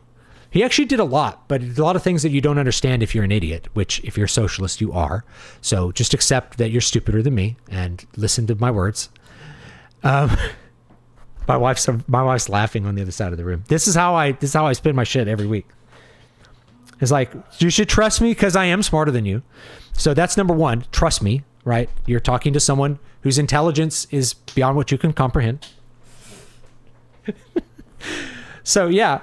What does the factory worker risk? What does the factory maker risk? Well, he's taking a lot of money that he can lose if the product doesn't sell, he loses everything. Okay. It's like Henry Ford didn't just conjure up a factory out of nothing. You have to get the money, you have to invest it, buy equipment, you have to pay laborers, then you have to sell the product, and you hope after you've paid the laborers, after you've bought the equipment, after you've built the business, that there's anything left over for you. So the employee mindset is like, I have time, my time, give me money. The entrepreneur mindset is, I'm building a thing and I'm going to receive a return on investment later. Now, if you want to be in that investment class, you have to think like an entrepreneur. You have to think about what you're investing and where the money is going to be returned to you later. Rather than I'm working an hourly wage and I just want it to be more. I just want more money. If you want more money, find things that people value more. You can do that. Take up air conditioning repair. It's pretty valuable. I say that because I live in Houston. Luke Smith, great channel, has a great video on why Aquinas considered usury to be unnatural against nature or against nature. Shitcoin anecdote reminded me of that. Yes, I have a very long article trying to explain usury to people. People have an iron shield around understanding usury because they've been so hyper propagandized into not knowing what usury is on one hand, and not believing that somehow the economy will collapse if they don't have access to usury on the other hand. They're like, how will businesses exist without business loans? Business loans aren't usury. How will people buy houses without loans? House loans are not usury. Student loans are usury because they're based on nothing. But all the loans that you actually use are based on stuff, collateral. So they're not usury. I haven't taken a Zoloft in a while. Haven't felt the need after converting to orthodoxy. That's interesting. I've said this sometimes about therapy. It's like therapy is confession with drugs instead of absolution. It's like, I'm confessing these bad things. Take this drug to feel better. Not for everyone. You can't just take mushrooms, though. You have to be pre-set up and not have any responsibilities to deal with. Yes, we know all that. There's also lower level dosages that people have been testing in pharmaceutical environments and that sort of stuff. The downside of it is you take one dose of mushrooms every 6 months as opposed to one SSRI every day. It's a profit killer. Yeah, I get that pharmaceuticals are in a big business and they are looking for a lot of profit, and mental health is a giant hyper profitable business. I understand that. But most of the research is still done by universities. I I could be fact checked on that. I could be wrong about that, but there's still a lot of research which is done by universities that wouldn't be subject to that. Scott Adams said weed helped greatly reduce the pain he has. Well, he's also got cancer too. And that's the thing is like, I'm not against medical marijuana per se, but most people who use marijuana are not using it medically, right? They're getting blasted out of their mind every day and they will feel like killing themselves if they don't have the drug. I know this because I lived around and dealt with a lot of potheads as a young person. And even if they were high functional, if they went too long without smoking marijuana, they were like wanting to tear their skin off. They were addicted, right? This thing where you hear like, oh, marijuana is not addictive. It's like, well, the people I know who used marijuana, they were addicts for it. They used it constantly. And we're now having some evidence come around that there might be in people who are vulnerable, psychosis related to marijuana. Like the super high levels of THC in modern cannabis are causing people who are susceptible to it, who are using it really habitually, really often in high dosages. They're having psychosis from it. They're basically developing schizophrenia as a response to it. Papa Meets polyamory video really exposed the ridiculousness of it all with their charts. How old are you, David? Are you a millennial? No, I'm 94. There's no physical copies of StarCraft 2. That's a game Blizzard said everything was on online download on. I have physical copies of StarCraft 2. No, I have physical copies of StarCraft 1. StarCraft 2, there's no physical copies. Okay, I understand that. I understand that now. I understand what you said. I was confused. Enter the Matrix, that's it. Path of Neo and Enter the Matrix. Well, the Path of Neo was released 2 years later in 2005. Enter the Matrix is what I'm thinking of. Dave, I know you're a Christian. What branch would you recommend for a curious agnostic? Well, you're going to have to figure that out for yourself. All right. Super chat, $10. Thank you. Thank you. I watched your video on book cover text and created a couple versions and wanted a second opinion on which is best. Would you review them if I emailed them to you? Yes. stu@dvspress.com. I'll write it in the chat.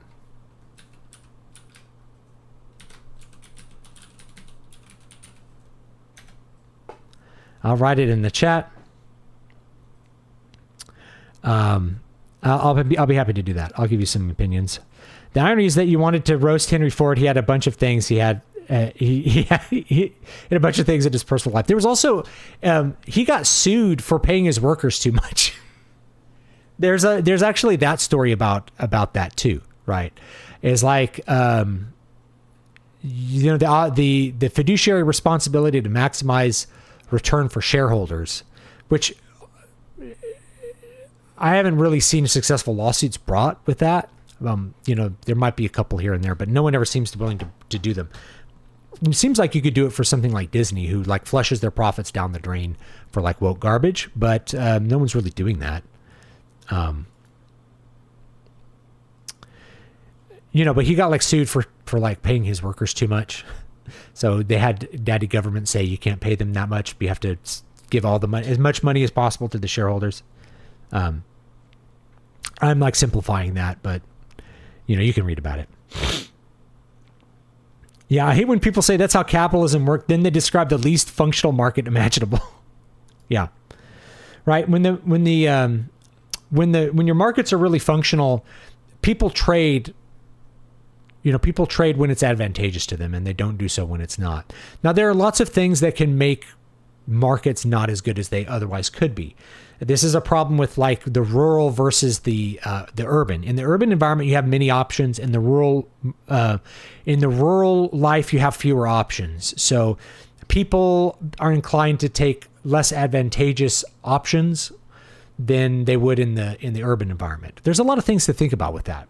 And the other thing is like we're always using 19th century terms to try to define things that we're talking about that Karl Marx would never have understood or conceived of what we're experiencing now. Same thing with the Austrian economists, or even later people like Milton Friedman probably wouldn't have foreseen that the circumstance we're in now is even being possible. But technology facilitates lots of weird things that we kind of live in now. This is a thing that I think a lot of so when we're talking about the problems with the labor market now, I think a lot of older people misunderstand this. They're like, people are like, housing is too expensive. Yeah, okay. So it's like, why don't you go move out into the middle of nowhere in North Dakota? It's like, I can't work and make money to even buy the shitty house in North Dakota if I'm in North Dakota. What job is there that pays me anything to buy the $52,000 house that you found out next to an Air Force base in North Dakota? Then I'm living in North Dakota. I'm near no family. I'm near nothing. I have no options for things that are anything I want to do, versus living, near a more metropolitan environment. I at least can find a job. The property values are too high for me to be able to buy. If I'm a young person, I'm imagining a young person, right? The property values are too high for me to be able to buy something, but I can at least get a job there. So when you go from the urban to the rural, a whole bunch of different kinds of options change. People forget this about the reason people moved into the cities in the 19th century was not because they wanted to work in the granulating dark satanic mills. It was because the urban environment gave them more money, more options, and a better lifestyle than they had in the rural life. The rural life, they had maybe no electricity. They were living in like some rural county in England where they were still burning peat for fuel during winter. If you moved into London, the factory job was hard, but not more hard than cutting up peat and working 13 hours a day as a subsistence farmer, not even owning the land that you're on, because you're in like the old school peasant system where you don't own land and the local lord owns everything. Yeah. So people moved into the cities because it was better than the rural. And I think sometimes we forget that. If you haven't lived rural or don't know that much about the rural, you don't realize just how limited some of your options are when you're living rural. And to me, one of the big hopes of technology was that it would kind of disentangle our physical location. The car did it to some extent. Disentangle our physical location with how we make money, right? With the services we provide to other people in order for us to get the money to buy the things we want, to engage in trade. So if you're a knowledge worker, there was this, and maybe this time is closing because of AI. I don't know how this is going to disrupt things, but if you could work remotely, you could live in a place where that's the place that you want to live, with the community that you choose, with the living expense that you choose, with the options that you can choose, and then go make money by telecommuting in and not having to live in a high-rise apartment building, paying out the ass for that, having to pay for parking, Some people like that urban lifestyle. They like to live in the high-rise apartment and get Ubers and walk places, and that's fine. No judgment either way, but you could choose which one you wanted and then provide the service wherever you want it to be. Whereas before, if it was like 1985, if you wanted to live in rural California, let's say, you had to be a farmer or you had to be a farm worker, which was not going to give you a lot of money as a farm worker, or you had to service the agricultural industry in some way. So you could maybe own a gas station or a diesel station, or you could be a tractor mechanic. There was all these ways that you could make money in rural California, but you couldn't be a computer programmer in rural California. Now you could. Now you could live in rural California and be a computer programmer and drive to Disneyland on the weekends. That seems like a pretty good deal if you could figure that out, Rural living is also cheaper because you don't have a keeping up with the Joneses mindset with buying stuff. Yeah, I think that's true, but I'm going to add to that, there's also less stuff to buy. There's less options to buy stuff. And with the internet reduces that. The internet will allow us to buy more things when we live rural, for sure. And it helps in a myriad of ways for the average consumer. If I think about me as a musician, I didn't live rural, right? I lived rural. Rural is a hard word to say. Rural. What language is that from? Is that French? Rural. If I would a French person say it. Rural. Rural. Rural. We got a French girl barking in there. What are you doing to this French girl making her bark? She's just trying to say an English word. It's rural. I can't say it either. Okay. Yeah, so I didn't live rural.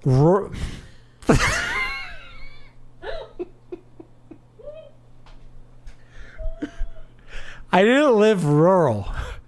I lived in Fresno, otherwise known as the asshole of California. It's right in the middle. It's a big town. I think when I lived in Fresno, it was like for the Fresno proper without Clovis, which was like Clovis is attached to it like a little, what was the guy called? Aquato, like from Total Recall. Start the reactor. So it's like a little Siamese twin stuck onto Fresno was Clovis. But Fresno had like 600,000 people in it. It was pretty big. But in Fresno, there was all kinds of things I couldn't get as a musician. And especially before Guitar Center came there, your options for buying guitars were like, there was an American Music that had a couple of okay guitars that they would keep in stock, but that was it. Otherwise, you'd have to drive to LA or San Francisco to buy a guitar, or Bakersfield. Bakersfield was way smaller, but they had a better music scene, so you could buy a lot better gear in Bakersfield. Don't know why that's why it was, but like, yeah, you could buy better gear in music in Bakersfield than you could in Fresno forever. But like, you'd have to drive out of town. You could not get a Mesa Boogie amplifier in Fresno, California. Nobody sold them. Nobody would sell you a Marshall half stack. They didn't exist. Because why would a music store wouldn't stock it? Because it was too expensive to buy, and there were too few people wanting to buy Marshall half stacks. So you'd never stocked it. You wouldn't stock Gibson or Fender guitars, because to stock those you'd have to sell so many per year, and you weren't going to sell that in a smaller market. So yeah, if you wanted to buy good gear, you had to go out of town to buy it until Guitar Center showed up, and because of their network effect, because of their ability to scale, the consumer benefited tremendously. Now, mom and pop businesses complained because they couldn't compete with Guitar Center. But for musicians, Guitar Center was a godsend. It meant you can get gear. You could buy a good guitar all of a sudden in Fresno, California, because Guitar Center opened up.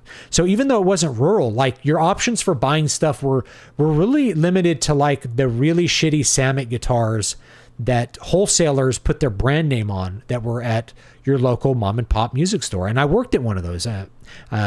My wife worked at it too, actually. And like most of the crap he got in there was garbage. And he had this whole thing that was like, we'll special order it if it's good. If you want it, we'll order it. It's like, yeah, but I want to try it out. I want to see if like a Fender Strat is good, not you order it at a big expense to me. Whereas Guitar Center would just have Fenders on the wall. You could just pull them down and play them and buy one if you wanted to. You didn't have stores that could do that. You'd have to drive out of town to have that experience, because the market just wasn't big enough to support, even though it was a big town, it just wasn't big enough to support a really robust music sales until you were able to scale it up to have something at scale like with Guitar Center. Then you could do it. And the internet took that to another level. It's like, here's a boutique pedal right here. Here's my Maris Enzo X. This is a cool freaking pedal. This is a really cool pedal. You would never see this pedal at a music store because it's $600. Why would you buy a $600 pedal? No one's going to buy a $600 pedal. You stock the $100 Boss Metal Zone is what you stock. And it's actually a good pedal, but you couldn't get really cool stuff. Now you could get cool stuff. Now you can get cool stuff in Fresno because of Guitar Center.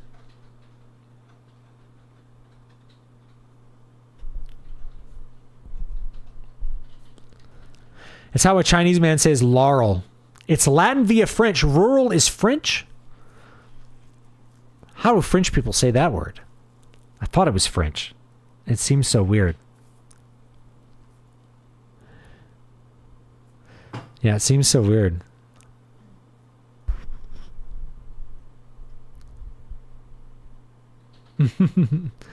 My little brother worked at Guitar Center for a while. He would call me up with cool drum deals, things like random people were selling. Yeah, I got some really cool stuff because my friend Ron worked at Guitar Center. I still have, I have this really cool amp. I've never met anyone else who has it. Unfortunately, it's called a flip tone. It was made by Traveler Guitar, and it folds up into like this laptop looking thing. And the speaker's flat. It's made by Fein Acoustic. Fein Acoustic actually made the whole thing. But you open it up, you flip it open, and then you could plug in a guitar, a rig, your pedal board or whatever, and you just plug into it.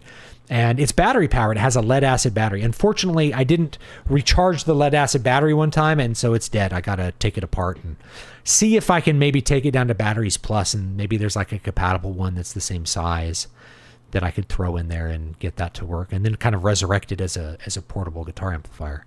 I was thinking about it. I was like, oh, I'm going camping. I should bring that amp. But I have a battery powered Roland Cube, so I think I'll take that instead.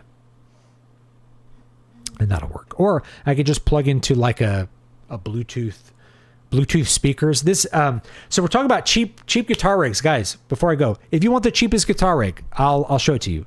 Give me 1 second. I'm gonna show you the cheapest guitar rig on planet Earth. $100 for a good guitar rig. I couldn't believe how good it would sound for $100. Be right back.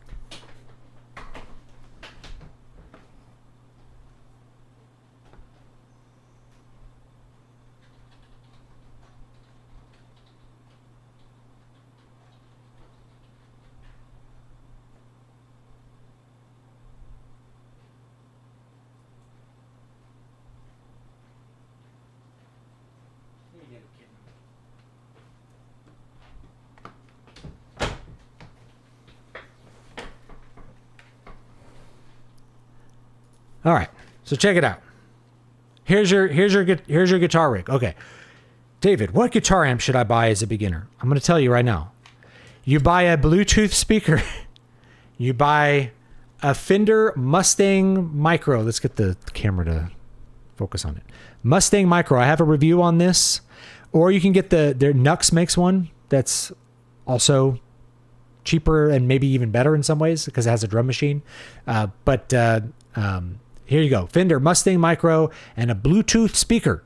You just plug it into the Bluetooth speaker and you can get as big and you want to upgrade your amp. I need a louder amp. You just get a bigger speaker, get an Ion, just get a bigger FR. I want a better thing. You just replace that with a Boss. I just bought a GX100. You just replace it with a better amp modeler. But there's an amp modeler right here, and this sounds really good, like amazing for practice. So hey, I'm starting off. Get yourself a cheap guitar. It's like a Parker Fly. No, these went up hugely in price because Ken Parker died, which made me really sad. I was like really bummed out. You don't think about guys like that being mortal, but like it is. But anyway, here's your cheap guitar rig. Fender Mustang Micro and a Bluetooth speaker. I can even demo it real quick. Sounds pretty good. Thank you for the super chat. I sent the email. I'll take a look at it in a little bit. See if I can get this thing to work. All right. I'll just put the mic up to it and you can hear it. Sounds pretty good. What are we plugging in? We're plugging in the Parker. I should do a cheap guitar, but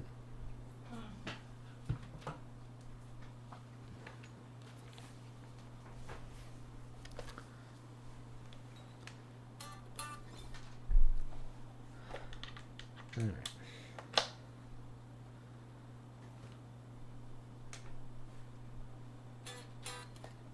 Turn it up. Here it is. All right, I'm going to put the mic on it. It's just this little speaker, by the way.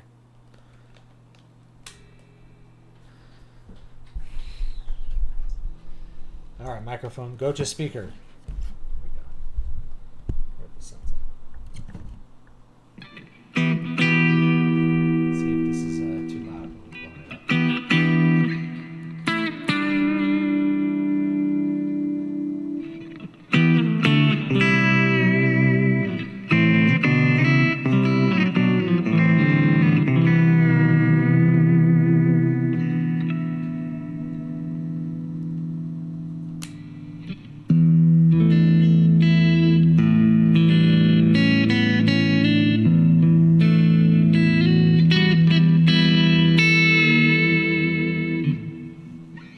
Pretty good. Let's get a style in a little tune here.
can change the amp model too.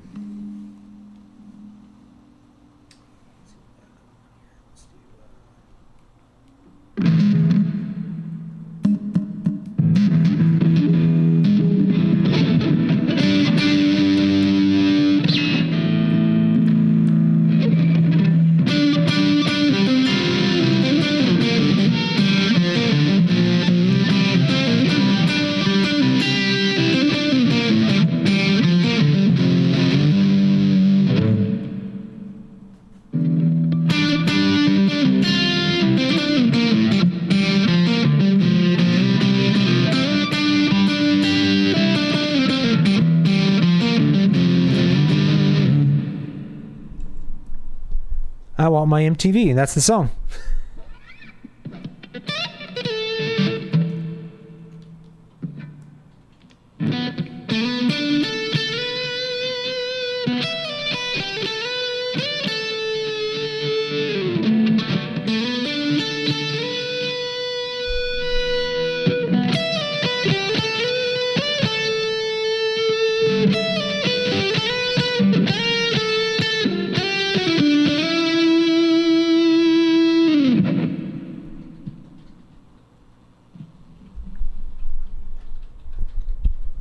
All right, that's not too bad, is it?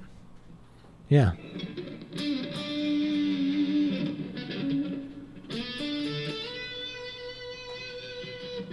Sounds really good for just like, and then if you want it to be louder, you just get a bigger one of these. All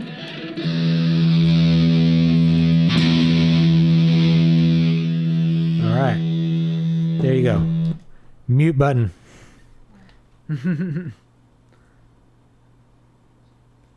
There you go. Cheapest guitar rig you can get. I mean, other than the guitar. These are expensive, but you could get a cheap guitar and it would sound good. And now's actually like one of the best times to get cheap guitars.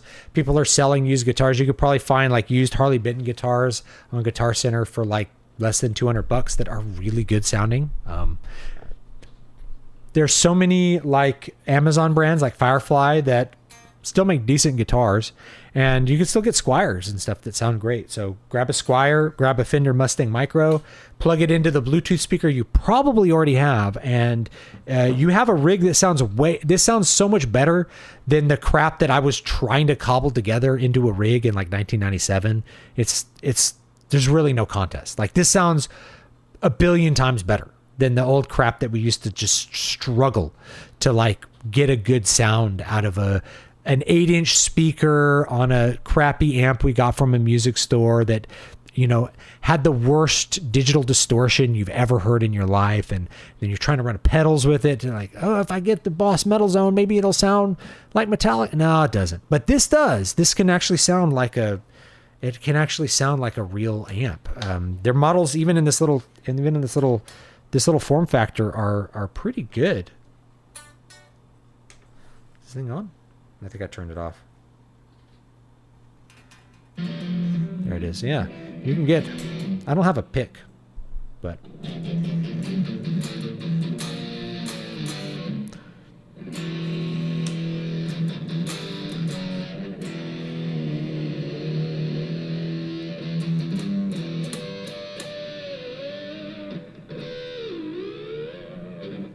anyway, that's that.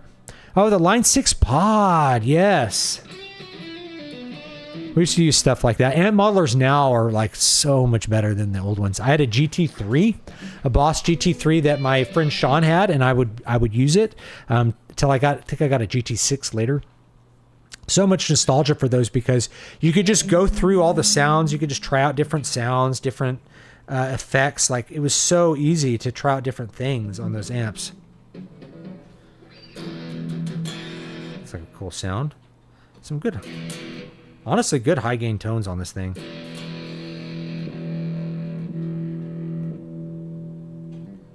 There we go.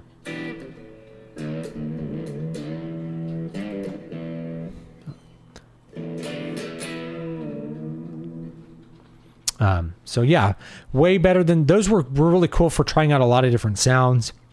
I never felt like you could dial in as good a sound as you would get with a real amp, but you could get a lot of really good sounds. I had some friends who recorded whole albums with like the like rack mounted Line 6 pod stuff. They use it as a preamp and then like use the tube amp to drive a cab, and they got really good sounds out of them. So I think they're underrated for what they were. Same thing with like the Boss GT stuff. Of course, like I've recently bought like a big Boss multi-effect pedal that I'll do a review on. That's pretty good. But anyway, there's your cheap guitar rig. You guys, it's never been cheaper and easier to get into music. And you know what's cool about this too? It works as a guitar interface. It works as an interface. So you don't even have to mic anything up. You can plug this via USB into your computer and record direct into Reaper or whatever you want. Very cool stuff. So that's about it for today. We've gone over 2 hours, so let's go ahead and call it there. And I'll see you all next time. Have a great, great day. Let me cue up some music. You guys want some different music here? I'll have new music coming soon, too. So keep an ear out for that.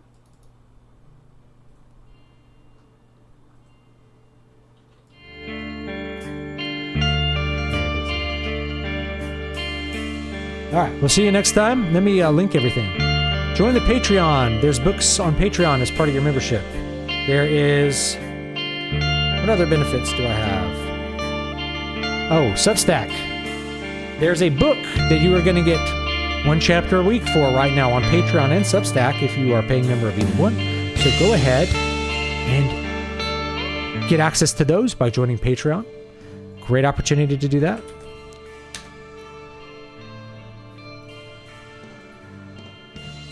And let's link Substack. So yes, you will get to read this book as it is being written. I'm not writing it live on the air because I've just been writing it here and there where I have time. So not nearly the speed that I am usually doing, but you still get it. So take a look at those, and I'll see you all next time. Have a great, great day.